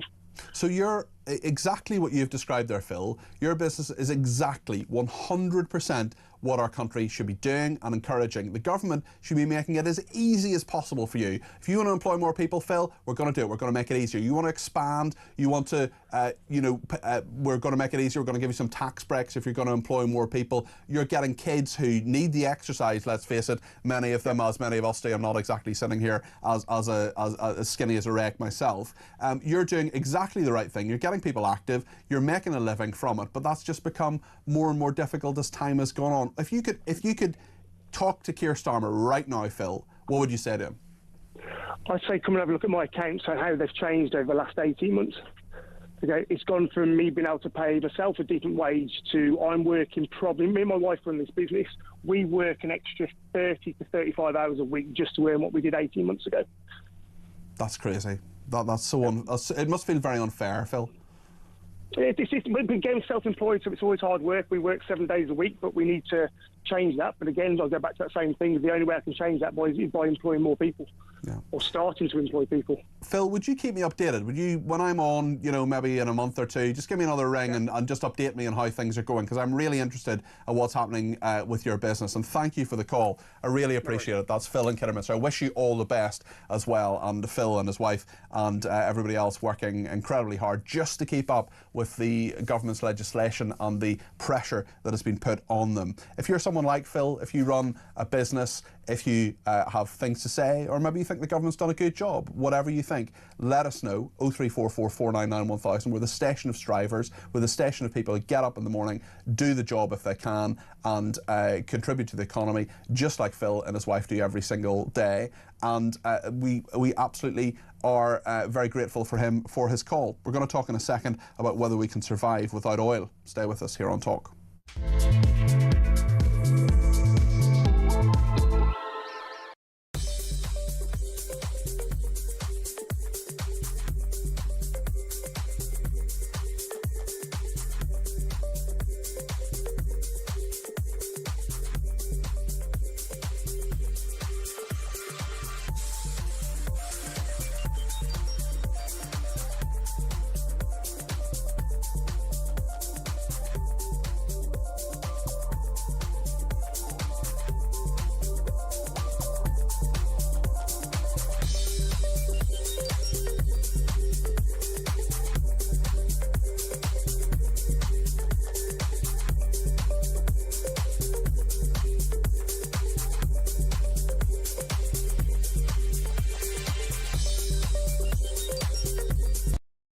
Across the UK, DAB+,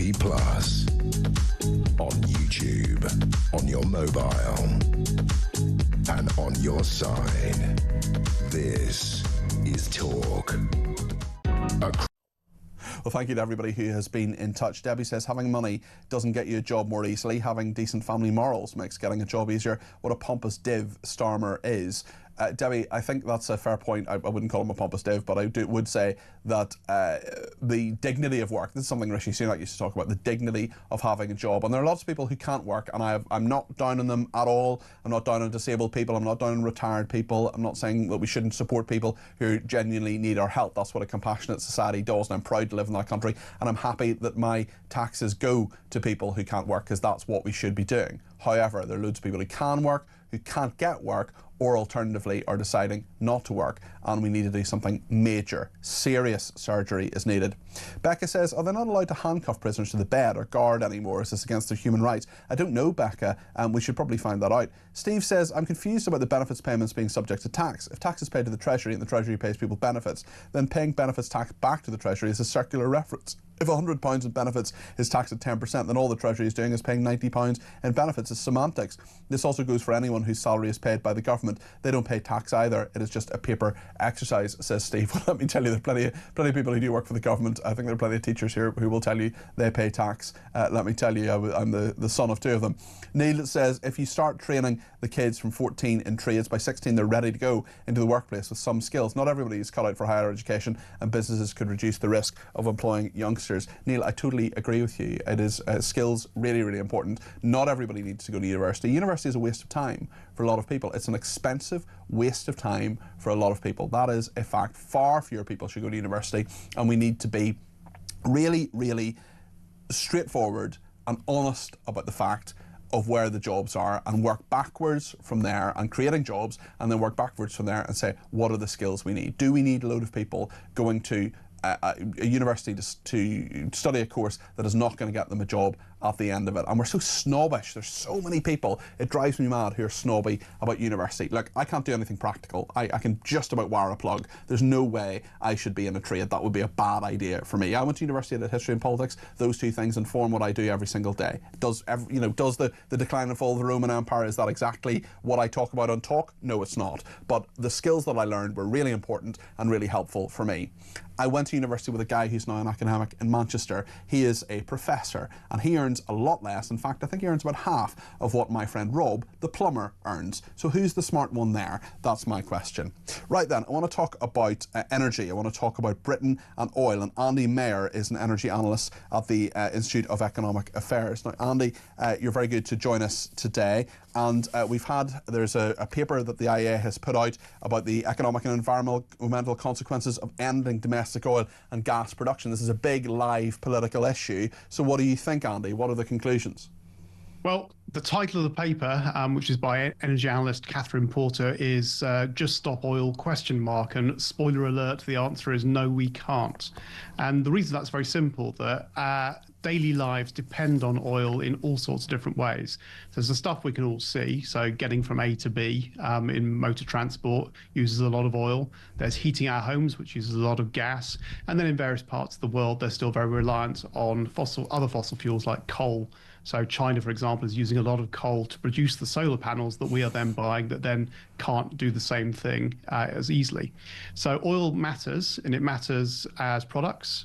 So the chemicals in everyday life, the dyes in the clothes I'm wearing, the hair products that we both used this morning, Peter, those both use products made from oil. And everything else around you, it's almost impossible to get away from the stuff. And even if in some fantasy future we manage to get away from fossil fuels entirely for energy, we're still going to be using them for all this product stuff, because actually it's very useful and the stuff is not going to run out. So that's the starting point.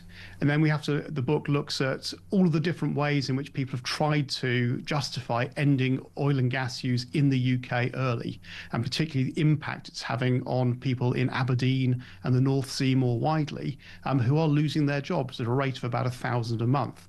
And that's not because people aren't buying the oil. We're still buying the oil and gas, but it's because of the deliberate policy choices made by this government and the previous government to put up taxes, to increase regulations, and to insist that while we still need this stuff, the only place in the world it can't be manufactured affordably is here. It's interesting, actually, when we talk about that manufacturer and we talk about the deal, or at least the memorandum of understanding that's been put together by Gavin Newsom, the governor of California, and Ed Miliband here. That's been criticised by many people, including Donald Trump. I wonder what you make of that controversy. Well, it's a smart politics, because this is a potential future Prime Minister of the United Kingdom reaching out to a potential future President of the United States, both with very similar politics. And they think they can make something of the fact that they have very similar views on climate change and a transition to a mainly renewables-based energy system. The fact that that policy is insane doesn't matter. This is about politics. And there's no harm in Ed Miliband doing that. But if he's trying to curtail the choice of the next government here, or indeed Gavin Newsom in the United States, by coming to deals that then it's very hard to get out of, that's a bad thing. And it could simply mean that we have higher energy costs locked in for yet another generation, when we're already struggling with some of the highest energy prices in the world. Andy, thank you. That is Andy Mayer there. He's an energy analyst at the Institute of Economic Affairs. What do you make of what he said there? 0344 499 1000. On the two-child benefit cap, lots of people getting in touch about that. James is in Staffordshire and has given me a ring. James, you're very welcome to the programme. What would you like to say? Hello again, my friend. Good to talk to you. Hi again. there. Right, there's a couple of things, if I may. Two-child benefit cap. Why don't they, if you want extra children, why don't you put it on the tax code? So it actually benefits working people. Interesting. Okay. Yeah. Okay.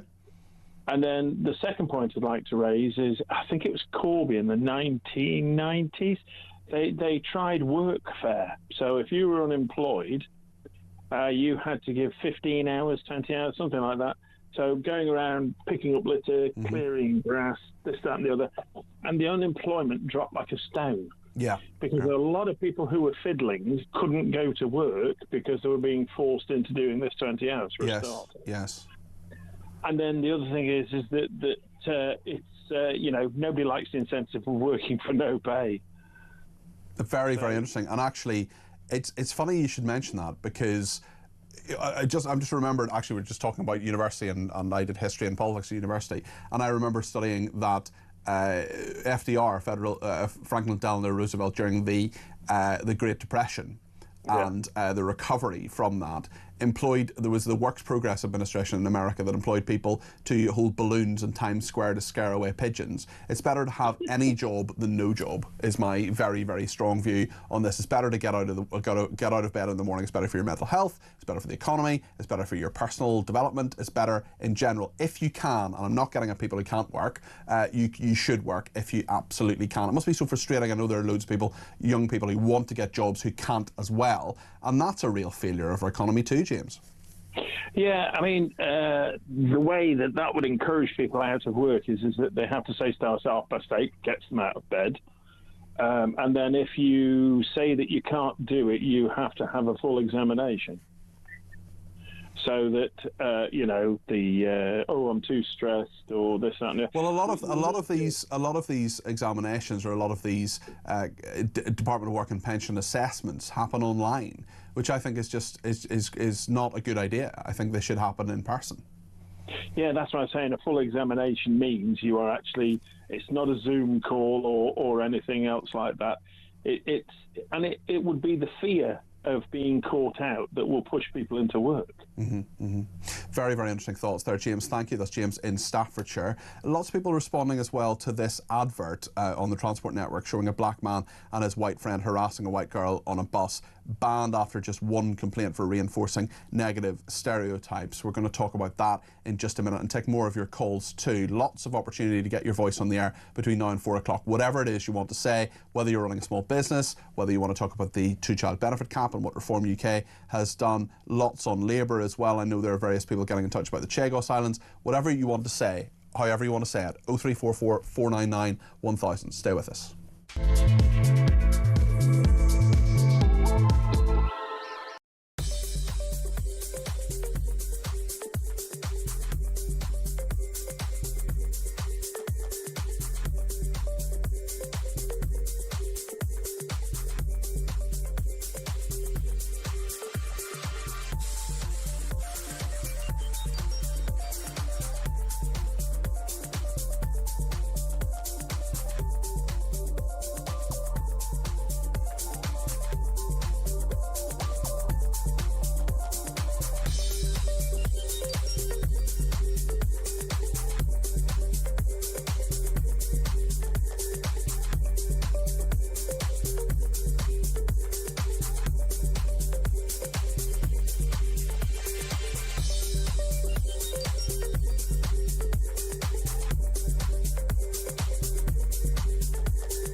We genuinely are on resignation watch. There is absolutely no doubt about it. Labour MPs, they say, listen, Keir, your position is untenable. This is all about appointing that rat, Peter Mandelson, who faces a criminal investigation. Can Keir Starmer survive the Mandelson scandal? We have breaking news for you. We've just been talking about, of course, Morgan McSweeney, the Chief of Staff. We've now had another resignation from Number 10. And Keir Starmer's Director of Communications, Tim Allen, has now also resigned. The plot is thickening. The noose is tightening.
Across the UK, on DAB+, on YouTube, on your mobile, and on your side. This is Talk.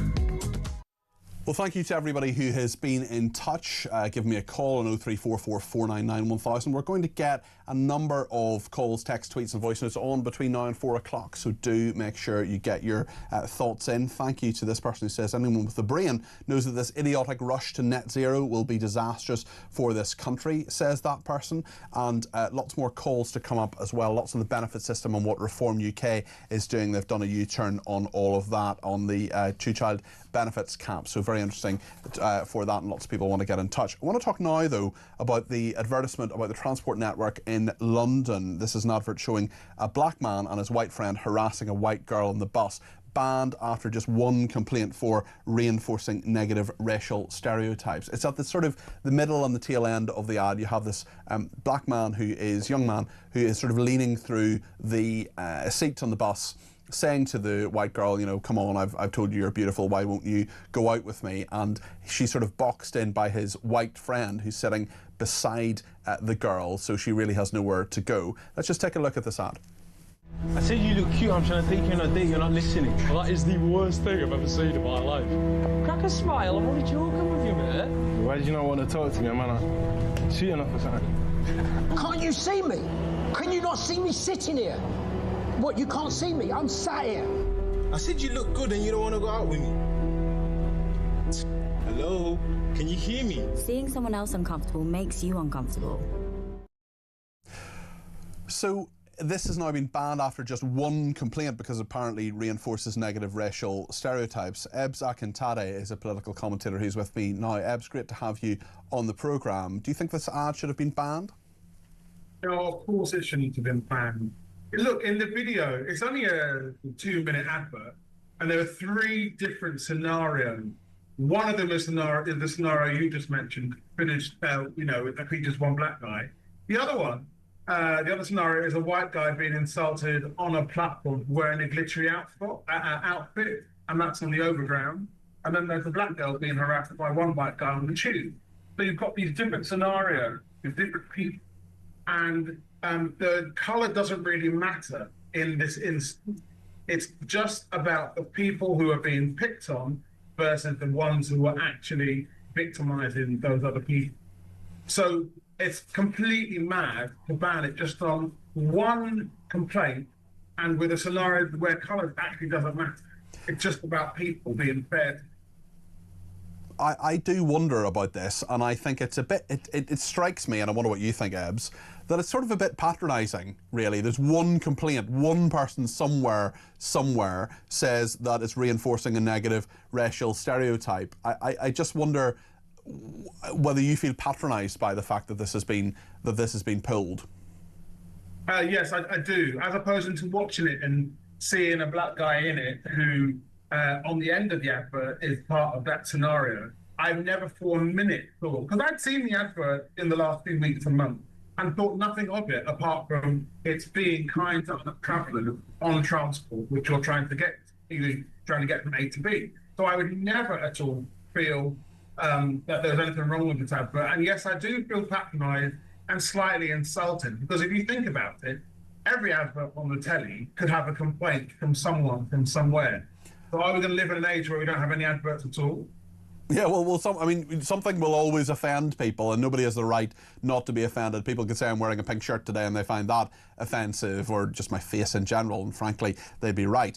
But nonetheless, Ebbs, we're in a situation where there is a lot of representation of all races, but perhaps over-representation of mixed-race couples and black people in ads. Black people are about 4% of the population, yet they're in about 50% of ads. That's something I asked Sarah Puchin about a number of months ago. She got in quite a lot of trouble as a result of her comments. I just wonder whether you feel that we're thinking too much about this, and representation in ads, however it's done, whether people are heroes, villains or whatever, should be thought about perhaps in a different way.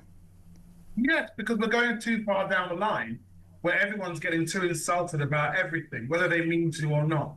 Plus, there's people getting insulted on behalf of other people, where it's got nothing to actually do with them. So I'm now going to get upset for my Muslim friends and colleagues because of a joke that someone said that could be deemed as anti-Muslim, and it wasn't intended in that way, and I don't see it that way, but I'm going to get offended on their behalf, and then I'm going to complain. It's like if we live in that era where everyone's going to be very, very, very nervous and scared about saying anything, anywhere, on any platform, at the workplace, on the street, someone overhears something when you're just traveling with a friend and they get offended and they pick a fight, then we're going to live in an age where everyone's going to be scared about everything. And we can't have that. There's enough things to be worried about, let alone the small little adverts that are centered on how to act as a friend. Let's not forget that, whatever colour you are, how to stand up for somebody who you may not know, a stranger, someone else in the street that you can see has been uncomfortable by what they're facing, and you're just there to help. If we're now going to come to an age where you're just there to help and they're going to get offended, then where on earth are I wonder what you make about the Advertising Standards Agency and what they think about this. Sorry, Advertising Standards Authority. They said, we understand there was a negative racial stereotype based on the association between black males, including teenagers, and threatening behaviour. We assessed whether the advert reinforced that stereotype. The ad showed a black teenage boy verbally harassing a white girl. While the white male friend was shown in the ad and in the 2-minute film, the ad did not show him as jointly intimidating the victim. I think if you sit beside someone and you box them in, that is pretty intimidating. The only aggressor in the ad was the black teenage boy. Although we understood that Transport for London had intended to present a range of diversity and scenarios across their campaign, we considered the ad, when seen in isolation, had the effect of perpetuating a negative racial stereotype about black men as perpetrators of threatening behaviour. On that basis, we concluded that the ad featured a harmful stereotype, was irresponsible and likely to cause serious offence. I think they're just covering their back, because the other two scenarios feature one black girl being harassed directly by the one white guy who was literally shouting in her ear, sat next to her. There is an aggressor in that scenario. And there's also the aggressor of I think it's 2 or 3 guys harassing and making fun of another guy who's wearing a blue glittery outfit. Yeah. Talking about him being like a big disco ball. So that's also happening as well. So there is more than one harasser in the advert. In those other 2 scenarios, that's there. So the Advertising Standards Authority are not even making sense. That's not even true. So they need to be careful about what they're saying if they can't stand up for what is a bona fide advert that gets the message across quite clearly about how to act. Right. Ebbs, thank you. That's Ebbs Akintade, who's a political commentator. Appreciate that. Nikki in Bristol says, blanket ad bans don't fix root problems. They just limit information and choice while pretending to take action. Great show, says Nikki. Matt says this hypersensitivity is spreading, and it's because we've allowed the notion of taking offence at and actually being offensive to be seen as one and the same.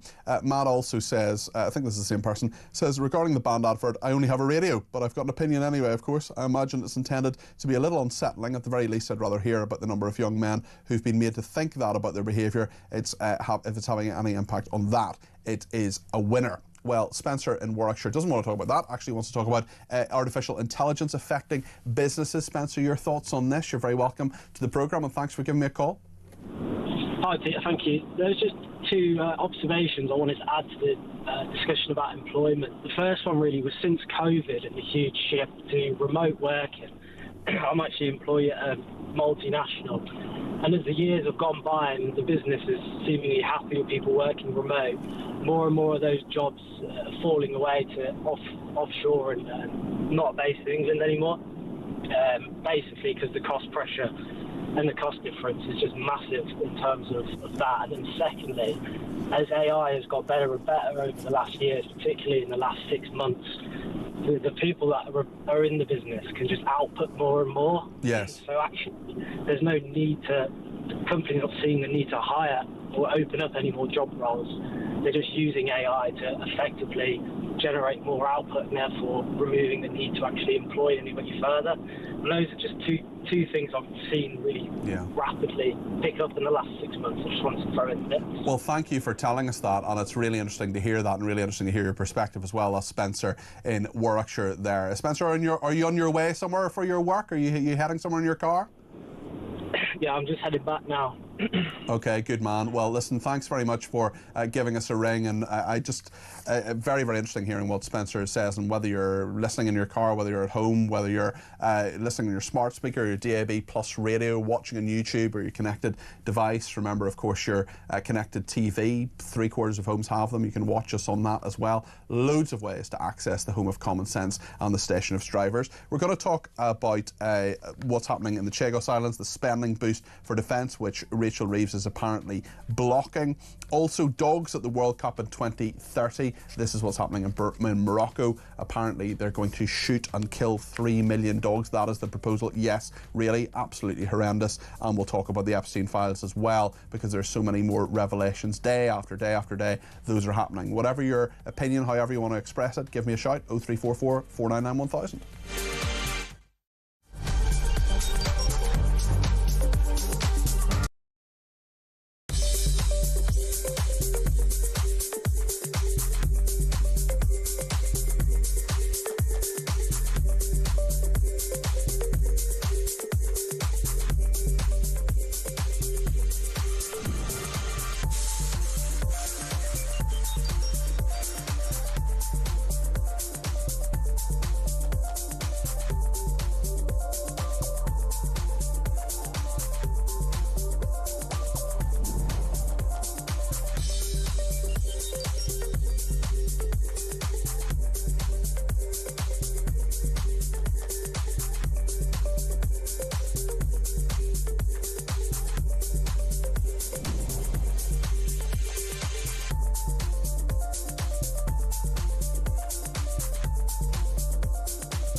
across the UK.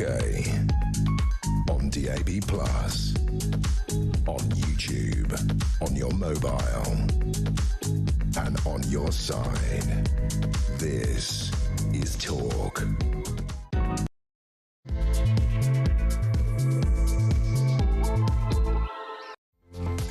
It's just gone 3 o'clock. This is Talk. I'm Peter Cardwell. Thank you so much for your company. I'm here until 4 o'clock before Kevin O'Sullivan takes over with Drive. Ian Collins is back tomorrow between 1 and 4. But there's so much to talk about today. A Chagosian leader who returned to his homeland in a bid to stop Labour handing the islands to Mauritius says he's been served with a removal order by British authorities. He's been threatened with jail if he refuses to leave. This is Miss Lee Mandarin, who spoke to Breakfast with Mark Dolan this morning. We'll be replaying a bit of that and talking to the former chairman of the Defence Select Committee, Tobias Elwood, about that in just a second. We'll also talk about Rachel Reeves and apparently blocking a spending boost for the defence budget. Remember, they found that small matter of a £28 billion black hole late last year. We'll also talk about Philippe Sands in relation to the £8 million pot of earnings for work on the Chagos surrender deal. That is Philippe Sands. No suggestion he's done anything illegal or anything like that, but certainly he's made a lot of money out of it, apparently. We'll talk about the 2030 World Cup as well in Morocco, partly in Morocco. 3 million dogs are to be massacred before then. We'll talk to Dominic Dyer, the animal welfare campaigner, about that absolutely horrendous plan there. We'll talk too about the Epstein files and Andrew, and get your calls as well. Loads of people getting in touch about the Reform UK U-turn on the two-child benefit cap. Small business owners as well, some of those getting in touch with us. If you're one of them, I'd love to hear from you about these changes that the government are making, whether it's Chagos, whether it's the economy, however you want to get in touch. Do let me know. 0344 499 1000 is the number to call. You can text me 87222 with the word talk in your text. You can tweet me at talkTV, follow me at Peter Cardwell. You can send me a voice note. We'll play some more of those. Less than a minute, please, to 0344 499 1000. You can send me a WhatsApp text message as well, or you can give me a ring on the main number, 0344 499 1000. So much to discuss between now and 4. Stay with us here on Talk.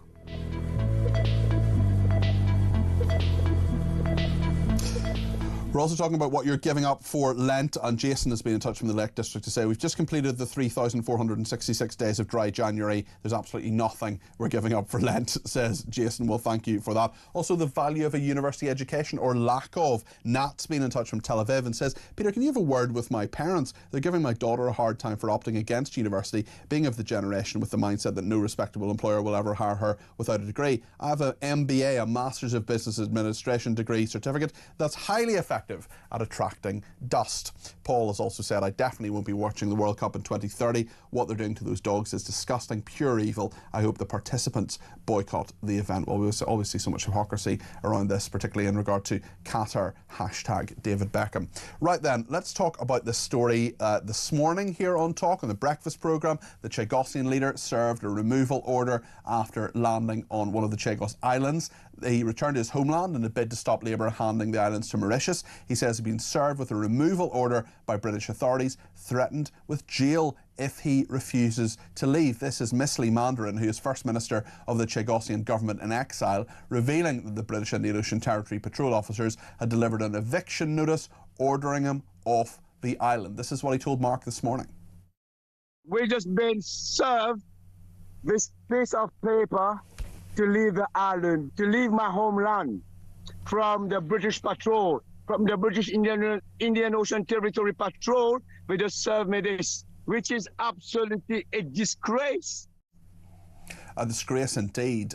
He has been told he could face 3 years in prison if he refuses to get off the island, which is his homeland. They sent me an eviction notice and said if I don't leave I'll be jailed for 3 years, he said, which I'm happy to do for my country. I've got the right to be here. He's part of a small group of Chagosians who travelled by boat, landed on one of the Chagos Islands this week in what they describe as a final attempt to reclaim their ancestral land before the UK transfers sovereignty to Mauritius. They set up a camp in tents. They flew both the Union Jack and the Chagosian flag. He told Mark earlier that his father, who was born in the islands and exiled more than 50 years ago, is now facing what he called a second forced removal. We've been exiled and that story will never happen again, said Miss Lee Mandarin. This is my homeland. My dad was born on these islands. Now the government is trying to exile us a second time. He says he's not going to leave voluntarily. We're going to stay forever, he says. Our rights have to be respected now. The British Patrol will have to take us by force. We know, of course, that there is this deal, this treaty, this surrender to Mauritius, which has never had control of the Chagos Islands previously. The plan is to lease Diego Garcia, one of them, for 99 years as a continued US-UK military base, which will, of course, cost us, the British taxpayer, somewhere in the region of £35 billion. As Mandarin said really straightforwardly, let me be on my island as British. Don't exile me a second time.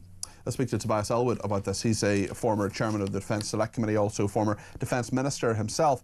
Tobias, what do you make of this? Well, good afternoon. It is, I think, far more complex. You've only just started to get into the detail there. The first thing is that we need this base. The Americans need this base.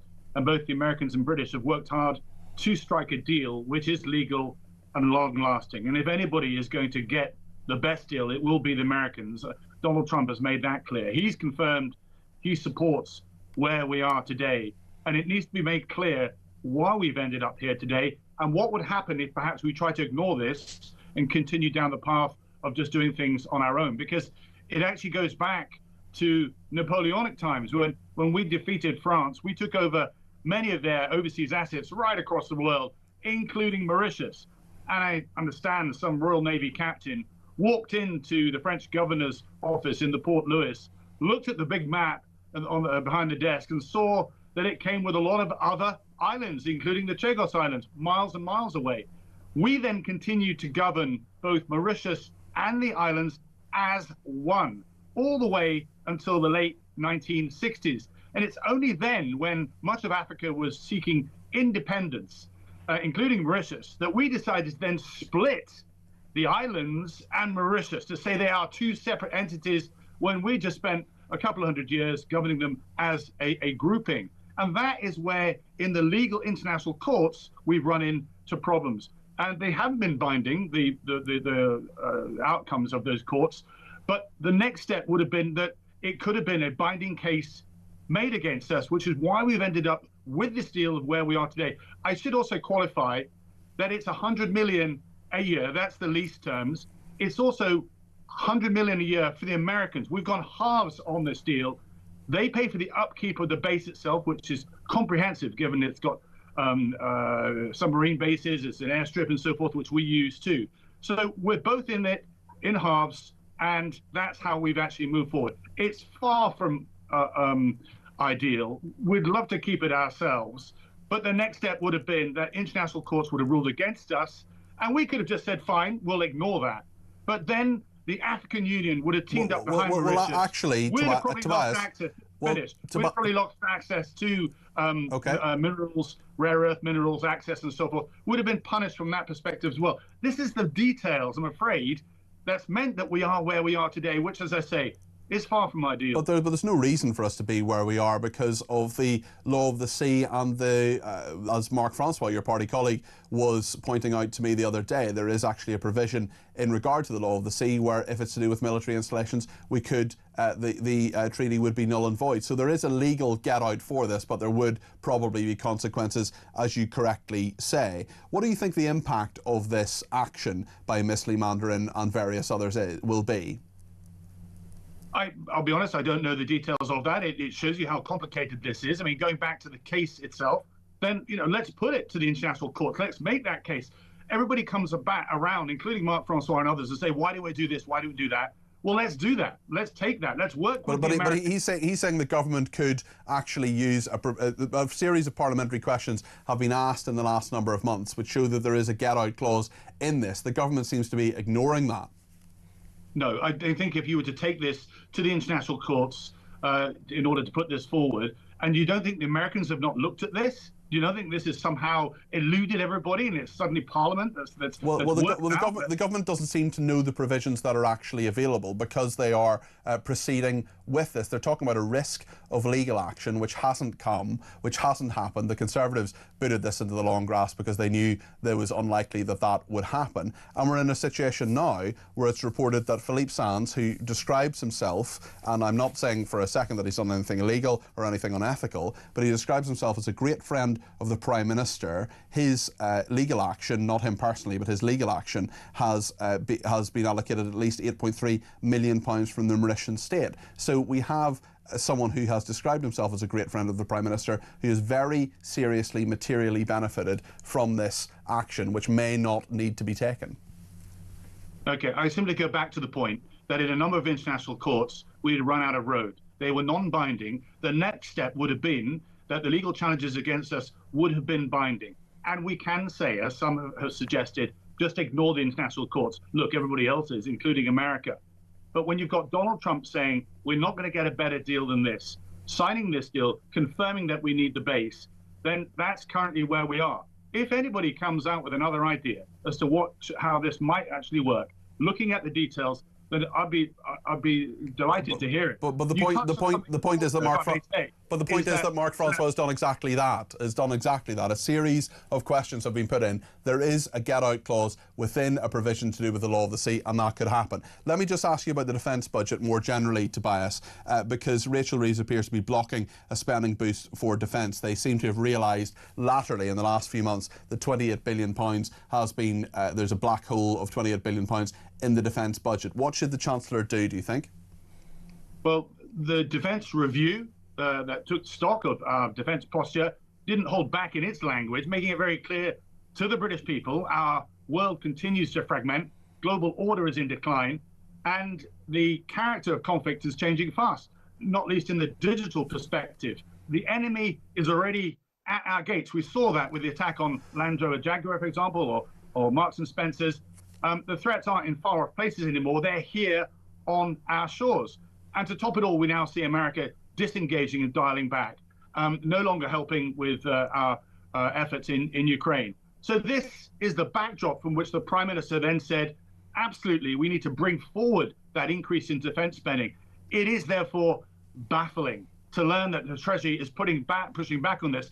The threats here affect our economy. When there is a cyber attack, it hits all of us. When those undersea cables are snapped, it will affect the prosperity and the Treasury's coffers. Our economy and our security are symbiotically interlinked. And if we don't invest in defence, that means all of our economy suffers. There's no money for any government departments, let alone defence. I'm afraid the bottom line comes down to money and the fact that nobody's willing to put their hand up and say, let's spend more.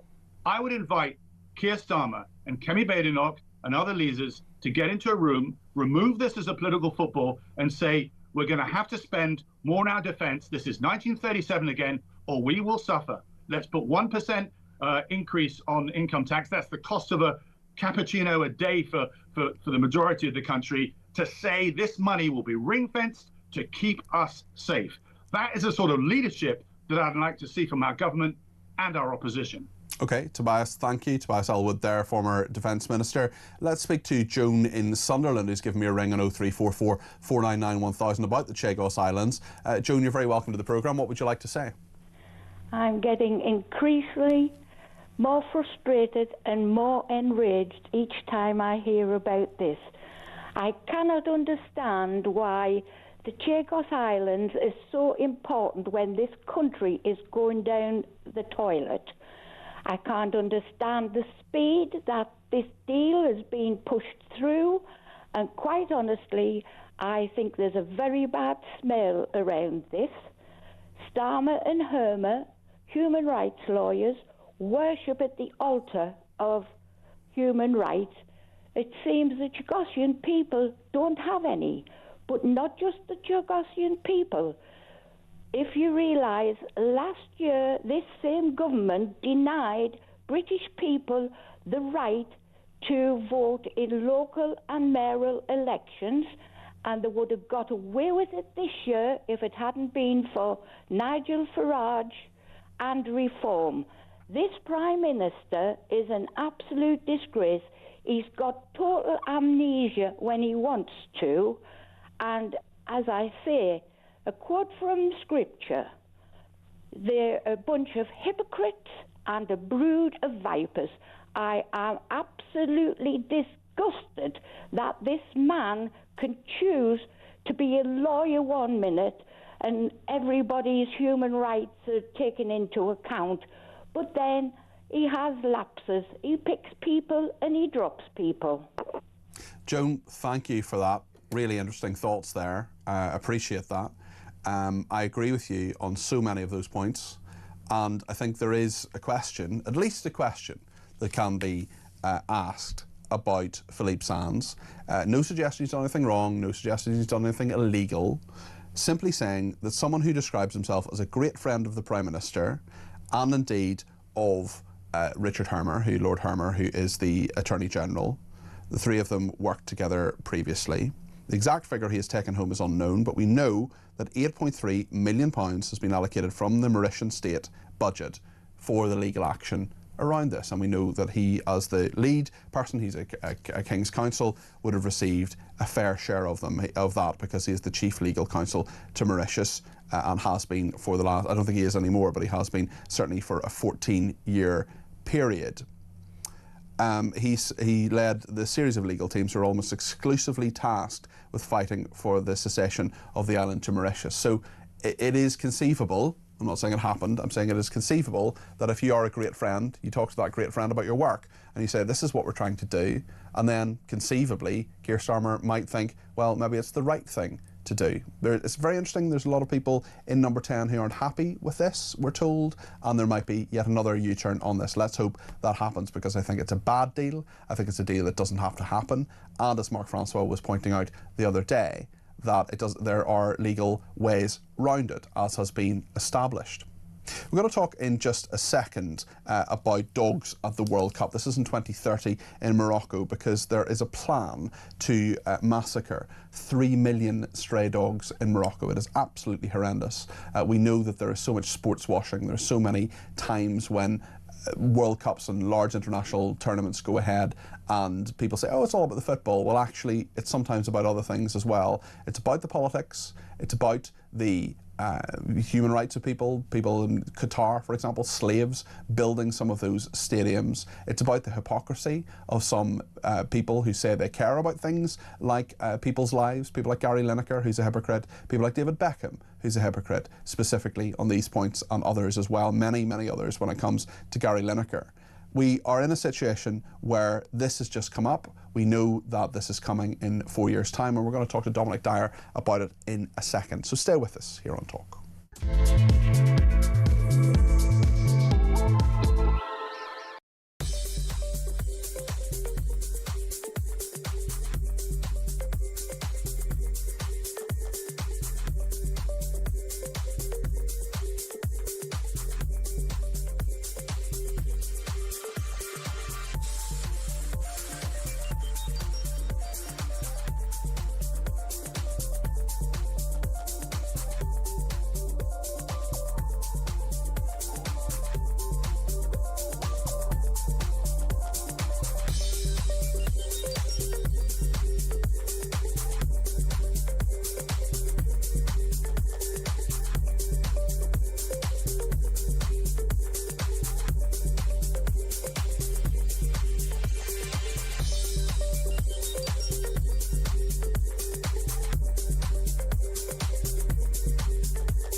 I have a message tonight for the incredible people of Greenland. And if you choose, we welcome you into the United States of America. That is why I said the use of tariffs against allies is completely wrong. You know, the fact that they had a boat land there 500 years ago doesn't mean that they own the land. We're not going to have Russia or China occupy Greenland. So we're going to be doing something with Greenland either the nice way or the more difficult way. Any decision about the future status of Greenland belongs to the people of Greenland and the Kingdom of Denmark alone.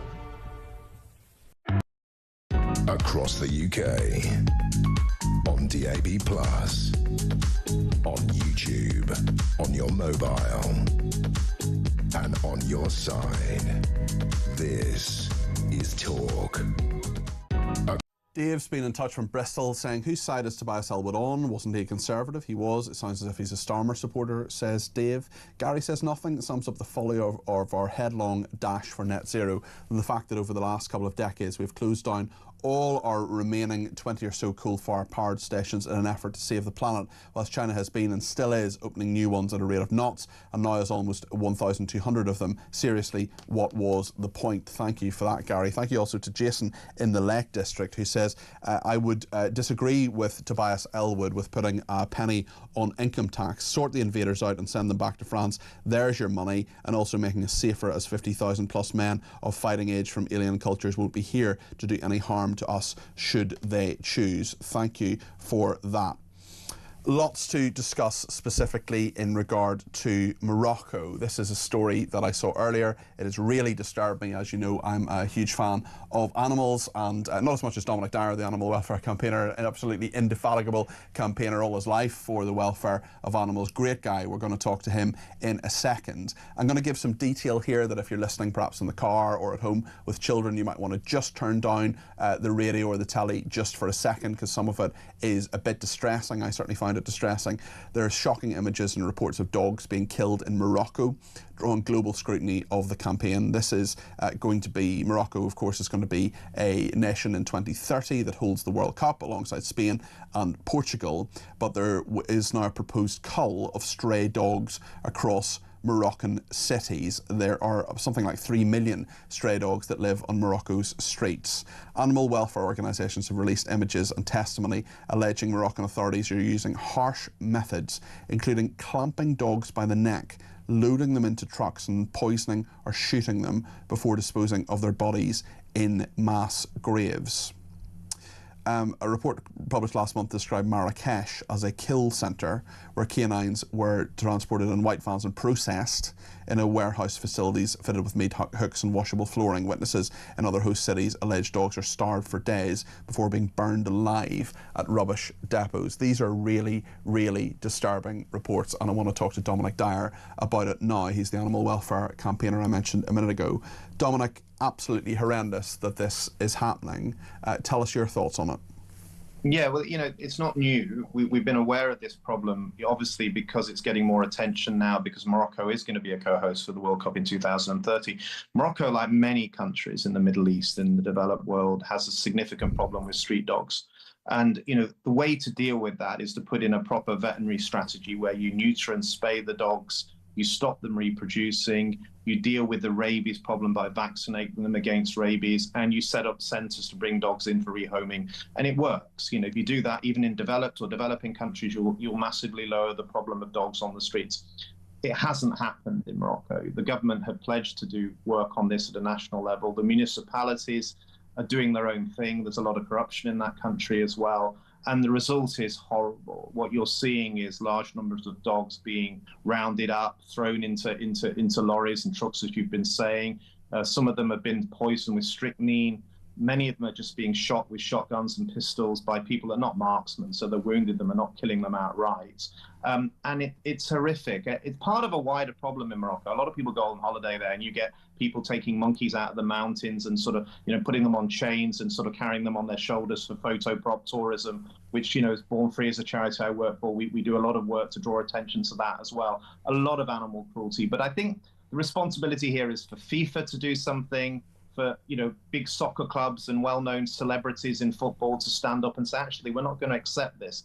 What we could do is use the World Cup as leverage to massively improve animal welfare in Morocco, or we could turn a blind eye to it and say it doesn't matter. If you had a team, if you had the England team, or even one or two members of it, or even someone just really influential in the world of football, a manager, a former player, a hero, someone who's scored loads of goals for England or something like that, saying, look, I don't want to go to Morocco. I don't want to report on this. I don't want to broadcast about it. I don't want to go there. I don't want to play there if that happened to be the case, unless this is sorted out in 4 years' time. That would be a hugely responsible use of their power, I would argue, because we have lots of people, both players and non-players, people who've been players previously, broadcasters about sport, who say lots of things, lots of opinions on lots of different issues, lots of political issues. This is something that they could really actually make a difference and raise this issue, couldn't they?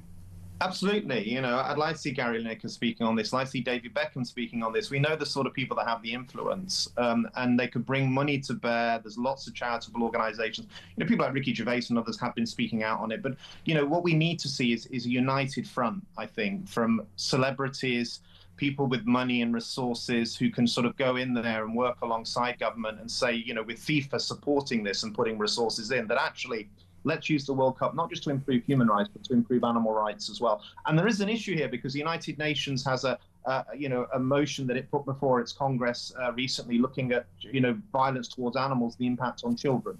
And this is a human rights issue. And what you're seeing in a country like Morocco could have a devastating impact on young children as well. The scenes of dogs being poisoned and shot and strewn across the streets is horrendous. It's something that no one should be seeing in any society. So I think we've all got a responsibility for this. But you know what happens in football. You know, you've seen before where World Cups are held in developing countries, you know, all the sort of, you know, problems are all brushed under the carpet effectively, and no one wants to talk about. Well, we saw that in Qatar, for example. There are a load of people who are really, really hypocritical in regard to Qatar and their human rights record. Absolutely, and I think we shouldn't make the same mistake again. And I think actually, you know, the International Football Association and the clubs and all the money that goes alongside football need to be very careful here, because at the moment, you know, people are getting increasingly angry, and, you know, animal rights and animal suffering unites people from all political views and persuasions and backgrounds. And I think, you know, we're seeing more media coverage on this, which is great. People like you talking about it, the Daily Mail and others running stories on it. And we've just got to keep the pressure and the focus on the authorities in Morocco, on FIFA, on the football clubs, on the nations participating in the World Cup, to say enough is enough. We should stop this horrible barbarity and use this football festival, which brings such pleasure to the world, to improve both human and animal rights. Dominic, as always, thank you. Great campaigner there, animal welfare campaigner Dominic Dyer, joining us there to talk about Morocco and what is happening with the dogs. Jane says, I've just been in Marrakesh for 4 days, never saw a single dog. Maybe this cull has already started. I know that there's some information about that that we've talked about. Certainly, Ed in Hampshire said, we do not need to go back to a time when France controlled the Chagos Islands during the Napoleonic times. Otherwise, where do you stop? We could apply that to any country with borders that have been altered during the past wars. Look at how Poland's borders have changed over the centuries. Which border is final or correct? Maybe we could claim back the USA, or the entire western part of France that England used to rule over. We should keep the Chagos Islands and get the international Marxist courts. They can get stuffed, says Ed in Hampshire. On Reform UK's stance on the child benefits cap, they've done a U-turn on this. Discussion from Robert Jenrick today, who's the new Treasury spokesman. Richard in London has given me a ring about this, so 0344 499 1000 is the number he has called. Richard, you're very welcome to the programme. What would you like to say? Hi, Peter. Well, I suppose in a funny way, it's you could say reform or sort of transforming into the Conservatives with their recent with people like Jenrick and Rotherman. Certainly, some people feel that way. Now they're transforming almost into Starmer by doing a U-turn. But that's just a little joke. But seriously, I think my concern with this is that it just looks like they're not really thinking very carefully about their policy, because until recently they wanted to lift the cap. And the trouble is, Peter, the language they use is everything is broken and they're the answer. But if you look back, for instance, to when Thatcher was approaching power in the late 70s, she was talking about issues like union power, and she was talking about enterprise, and she obviously had clear ideas. And there's absolutely nothing transformative. That's the word. There's no big idea from reform, and there's just no sign of it. And I just think Is there nothing you see as a big idea? Is there nothing that you see as transformative from Reform UK when they're saying, actually, Britain's broken and here's our policy? They have lots of policies on how to fix it. They've got a very strong, uncompromising policy, for example, on immigration. Does none of that resonate with you, Richard? I don't think it's very strong, Peter. I mean, it's deporting people who come here illegally. I mean, that's pretty strong. Well, stronger than what's there at the moment, anyway. The thing is, well, according to them, it's been going on for 25 years, and if people are saying that Rupert Lowe's policy on that is much stronger than theirs, and this is the trouble. They're very good at saying what's going wrong, but there's actually not much about what they're going to do to actually put it right.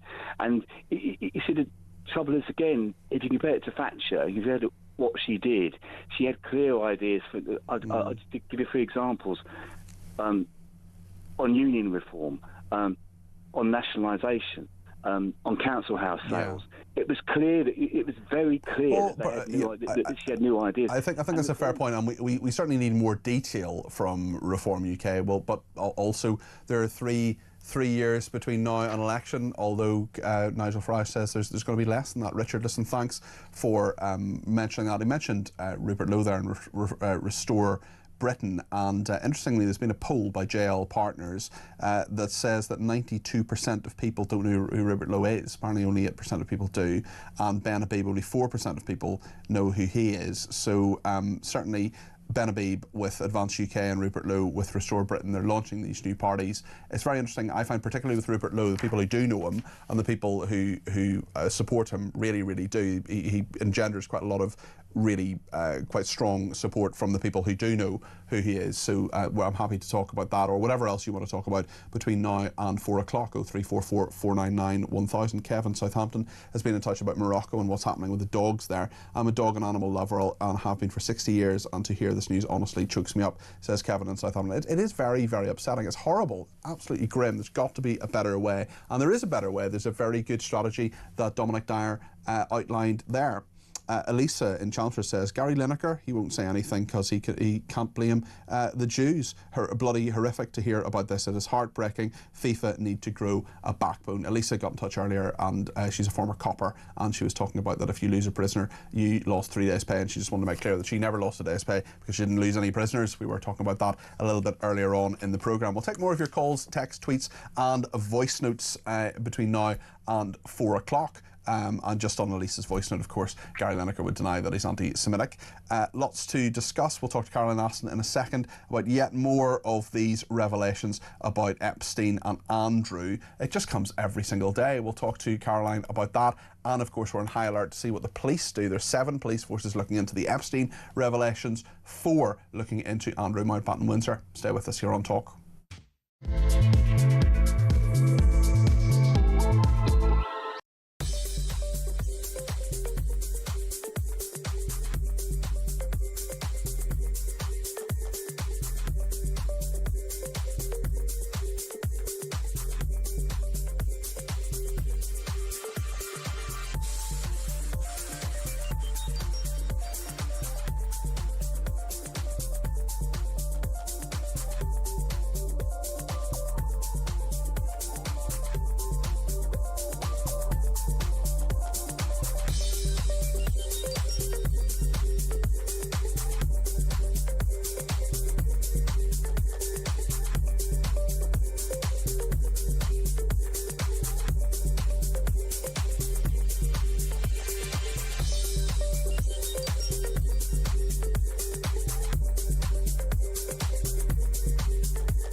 Across the UK, on DAB+,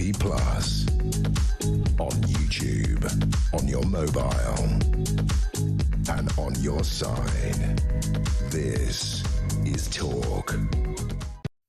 Well, let's talk about the story that's on the front of the Sun newspaper. There's 7 UK police forces on the Epstein case. The Lolita flight logs are being checked. The pressure is ramping up after Andrew Mountbatten Windsor was last night facing a criminal probe into sex trafficking claims. 7 forces examining new evidence from the Jeffrey Epstein files. Essex police assessing claims women flown to Stansted on his Lolita Express, the absolutely horrendous and tasteless, more than tasteless, name given to the paedophiles' plane. And this is checks including up to 90 flights into Stansted's private terminal, 15 after the US financier jailed after 2008 for soliciting underage sex. We heard on the news there a little bit earlier on that there are allegations about Andrew, and who may or may not have gone into Buckingham Palace at times, and his close protection officers, apparently, allegations anyway, saying that they turned a blind eye. Essex police looking at flight logs and emails in regard to Epstein.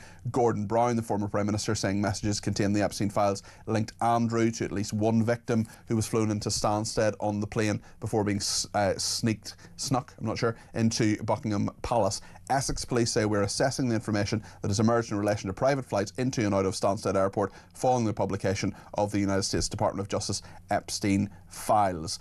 Metropolitan Police, Surrey Police, Thames Valley, Norfolk and Bedfordshire launching criminal probes or assessing evidence within the file's 3 million pages. Let's speak to Caroline Aston, the royal commentator, about this. Caroline, you're very welcome to the programme. This just goes on.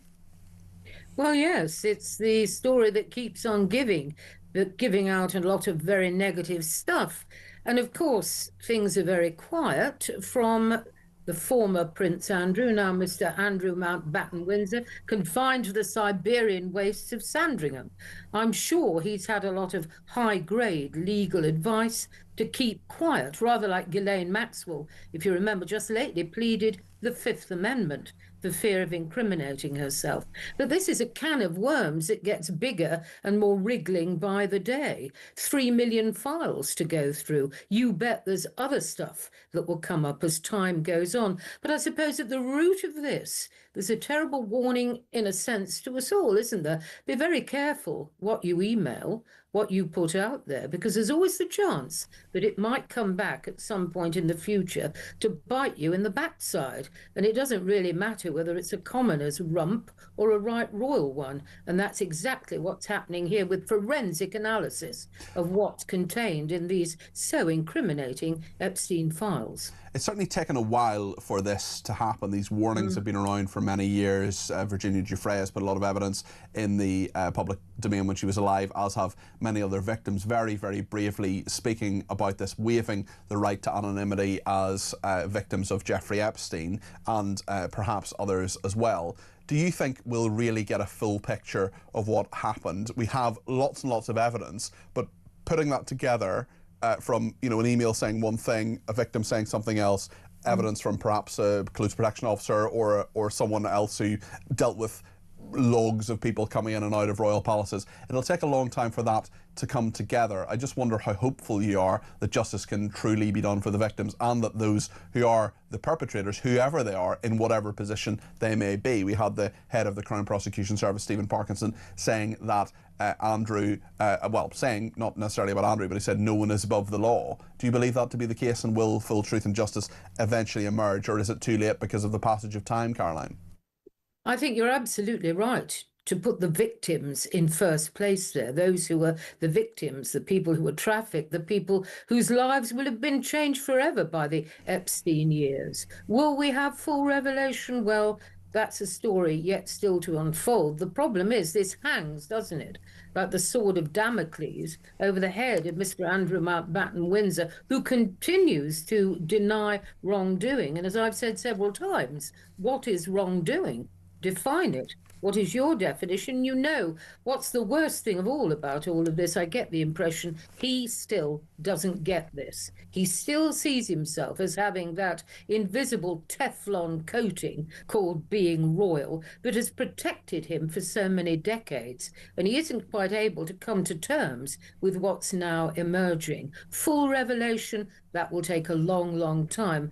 But I say this for the royal family going forward, and they do good work. This rotten apple is threatening to taint the whole picture. They really do have to look at that little word transparency, not over this, but over many other issues, finance, the lot. But this is a big one, and there's still an awful lot of investigation to go on of such a huge tranche of material. This story will run and run like a forest fire only it's a fire that's now pretty much out of control. What do you think about Queen Elizabeth II? We know, or at least have been told, that some of the money for Virginia Giuffre's payoff, which never actually reached her in full, was given by the late Queen. She is revered by our viewers and listeners. She is revered in the country.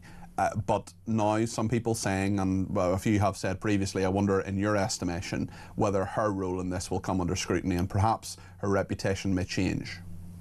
She was an elderly lady when a lot of this was happening, and it has to be said she was extremely partial to Andrew, wasn't she? He was her favourite son, and there was a saying around at the time, rather like the Sussexes, what Andrew wanted, Andrew tended to get, like the role of being a trade envoy. It's well known that Prince Charles, when he was Prince of Wales, was against this. He didn't think his brother was cut perhaps from the right cloth to do such a delicate job as that.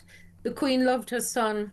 She wanted him to do well. Maybe she should have acted a little bit sooner, but don't forget, once it became obvious from the Emily Maitlis interview, that terrible juggernaut crash that he should never, ever have given, she did take steps to nullify him a little bit. But it's taken right until now for someone to grasp the nettle that is Andrew Mountbatten Windsor and thoroughly remove him physically from the picture. He's out of sight. The optics of him on horseback waving, that's all gone. We now face a rather darker set of stuff. I, too, am a great admirer of the Queen, a great constitutional monarch, but also a mother, also partial to a son she favoured. Who can blame her for that? We all do that. But perhaps rather more should have been done, rather more publicly and sooner. Who knew what when, Peter? That's the question. Absolutely, and let's hope we get answers. Caroline Aston, Royal Commentator, thank you. Let's go to Herbie in Harrow, who's given me a ring on 0344 499 1000 about Labour. Herbie, you're very welcome to the programme. What would you like to say? Good afternoon, Peter. What I'd like to say is, very well for Rachel Reeves to say we're saving 150. Herbie, do you know what? It's a rubbish line, Herbie. I do apologise. I'll try and get you on after the break with a better line. We'll ring you back and see if we can get you on a better line. Lots more calls to come. Stay with us here on Talk.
I have a message tonight for the incredible people of Greenland. And if you choose, we welcome you into the United States of America. That is why I said the use of tariffs against allies is completely wrong. You know, the fact that they had a boat land there 500 years ago doesn't mean that they own the land. We're not going to have Russia or China occupy Greenland. So we're going to be doing something with Greenland either the nice way or the more difficult way. Any decision about the future status of Greenland belongs to the people of Greenland and the Kingdom of Denmark alone. Across the UK, on DAB+, on YouTube, on your mobile, and on your side. This is Talk. Let's go to John now, who is in Allerton. John, you're very welcome to the programme. What would you like to say? Thanks for giving me a ring. It's all right, Peter. Thank you very much for having me, mate.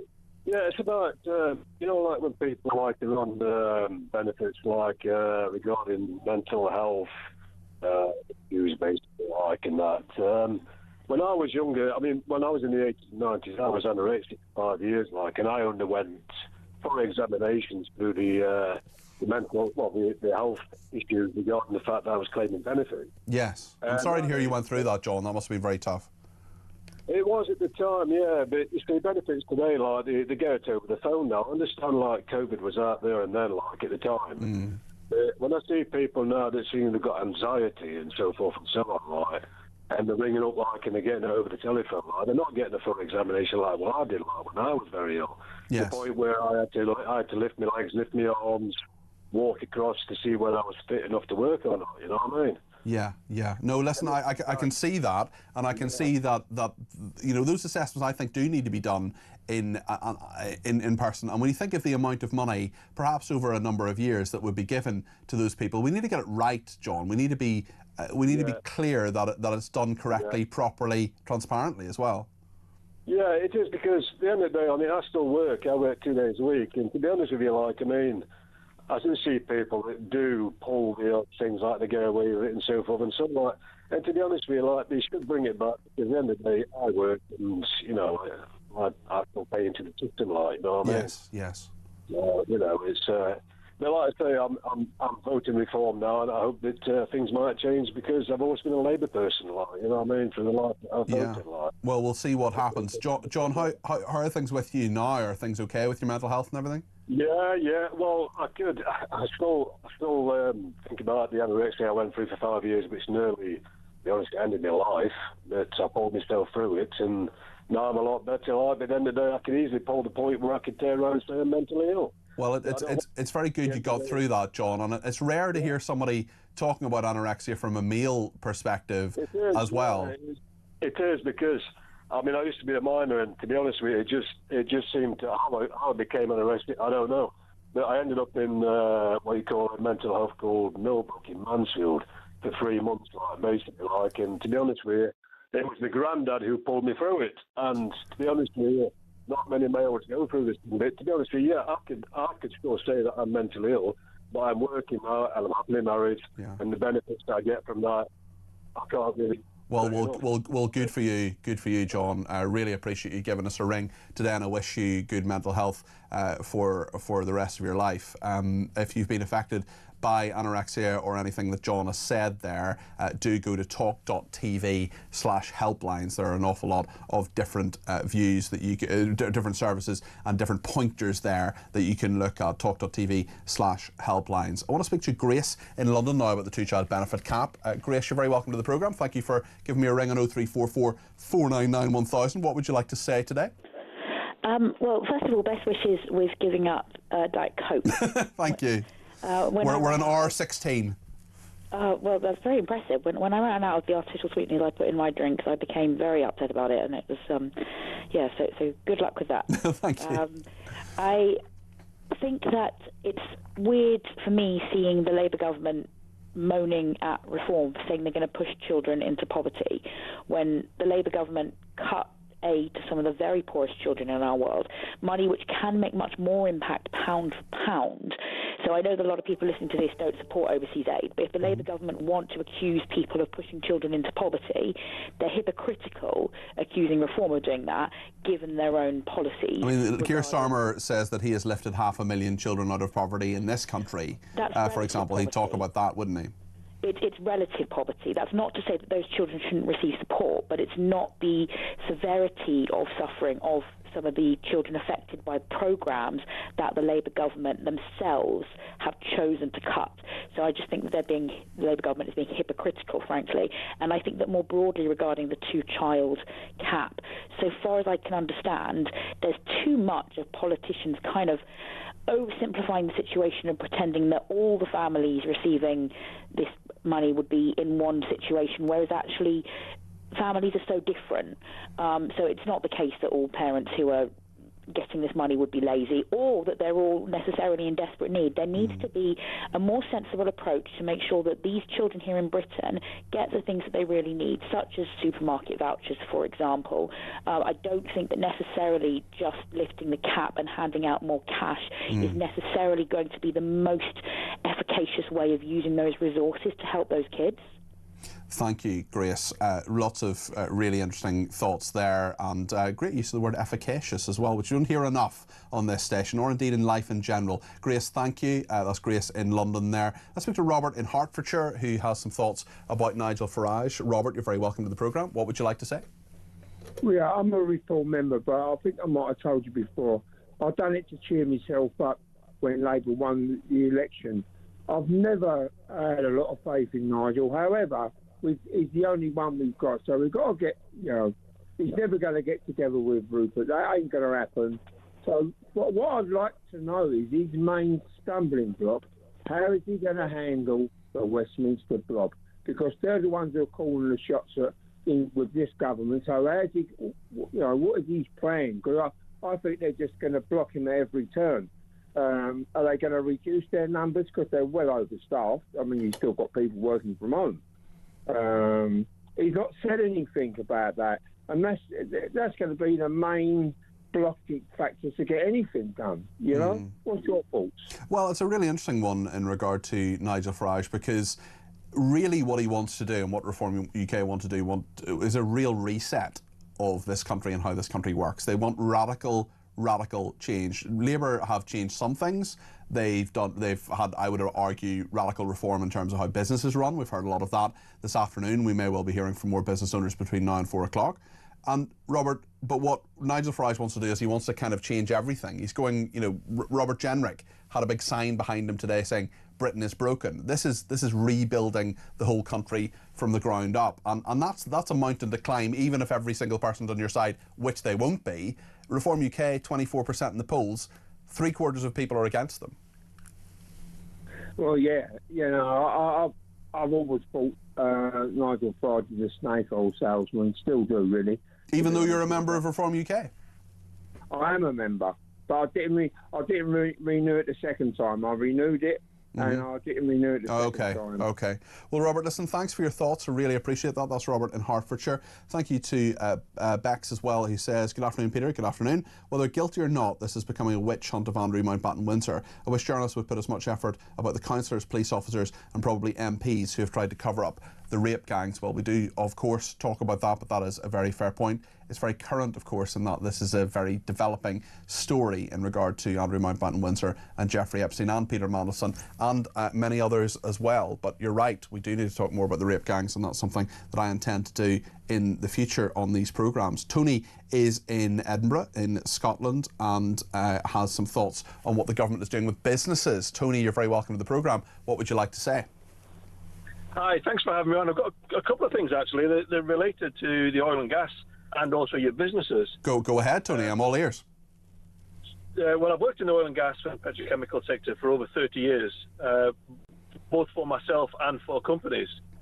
And for small businesses now, what I think they could start doing, which isn't great for the individuals, is they can go down essentially something like the IR35 route to recruit people, so that they are then responsible for their own tax, their own insurance and their own sick pay, etc. Do that on a fixed term contract, and if they are successful, then offer them a permanent job at the back end of that. I would argue, and I declare a personal interest here, I would argue that people in IR35 are treated substantially worse than people who are employees. As you say, you don't get things like sick pay, holiday pay. That is a status that is not hugely attractive to many people. No, it's not attractive at all, but it's attractive to the business who doesn't then have the financial liability, responsibility, the liabilities that the employee who isn't a good employee would bring. Okay, very, very interesting. And then from your perspective, what do you think business owners need to do themselves? I mean, IR35 is one element. This is a particular way people are paid, just if you're unfamiliar with IR35. Sadly, I'm all too familiar with it. But anyway... yeah, you'll be doing that, yeah. I would imagine that's how you work, is it? Yeah. It is. I don't want to get into too much detail about that, but yes, is the answer. And Tony, in terms of what Labour is doing with those businesses, in terms of all of that change that is there, what would you say is your reaction to it as someone who understands business? The reaction is that they don't understand business. They are public sector driven, and the public sector doesn't largely generate profit for society. That comes from the private sector. And if you've got a public sector driven government, which is what they are, expand the state, they don't understand the economics, because they don't have to face the financial or time consequences of not getting it right, other than they're going to be out of a job if they're not voted in. But economically, they're not under the restraints that a business is for their own liability. You know, do you go limited and, you know, stop them coming after your house? They don't have those restrictions because they don't understand business, largely because they're graduates who've never really had to enter a workplace. They don't live in the constituencies and never have lived in the constituencies that they say they represent. Well, some of them do, or at least they live there part of the week. But good points, Tony. It should be a liability. Well, the other one I was going to say, if you don't mind, just very briefly, if you would. I'm trying to get one more caller in before the news. I was just going to say, we have the petrochemical industry and oil and gas. Net zero is a complete con. Okay. That is going to close down tens of thousands of jobs. We're already closing down plants that can't become net zero compliant. Okay. The businesses can't invest the money because they won't get back the profit, so they say, we'll just close it. Okay. Tony, listen, thanks for that. Lots in that. Andrew's in Hertfordshire, final caller of the afternoon programme today. Andrew, you have some thoughts on university? Yeah, it is a great tragedy that I look my daughters in the eye and apologise to them for saddling them with the debt of university. The reality is I sold the sector, and a vice-chancellor from a university in London said, Andrew, the purpose of the fees is to pay the index-linked pensions of the lecturers. And we're taxing young people so they pay elderly people who live a lot longer. People used to die. They're giving them an index-linked lifestyle. Yeah. Well, I just think there's a very good point in that about, and there's a wider point about whether university is actually worth it. Look, if you become a doctor, I want you to have gone to university. But for an awful lot of people, a lot of people I work with, actually, some have gone to university, some haven't. You know, all you need to be a good journalist is curiosity, as my great mentor once told me. Everything else can be learned, and that's absolutely true. And there's some jobs, for, you know, those skills, university skills are really, really useful. But is it actually worthwhile, Andrew? Yeah, well, we should meet for lunch, and I'll articulate it to you perhaps better. Okay, Andrew. When people leave the education system, they're not fit. So what the Labour government did to bridge the gap was create universities. Okay. So that brilliant caller you had that said teach at 14 skills. Yes. That is what you should do. But what the Labour Party said, yeah, you've got to go to the break, I know, but... Yeah. Well, you made some good points there, Andrew, and thank you very much for that kind offer as well. It's not just the break, it's actually a more important thing than the news of the day. It's Kevin O'Sullivan. Yes, exactly. Far more important than the break. Right. I think the biggest story, there's a lot of big stories around. Graham Stringer, if you like, the rebel Labour MP, will join us at 5 o'clock to talk about this Chagos Islands deal. Obviously, a good exclusive on the breakfast show this morning, as the Britain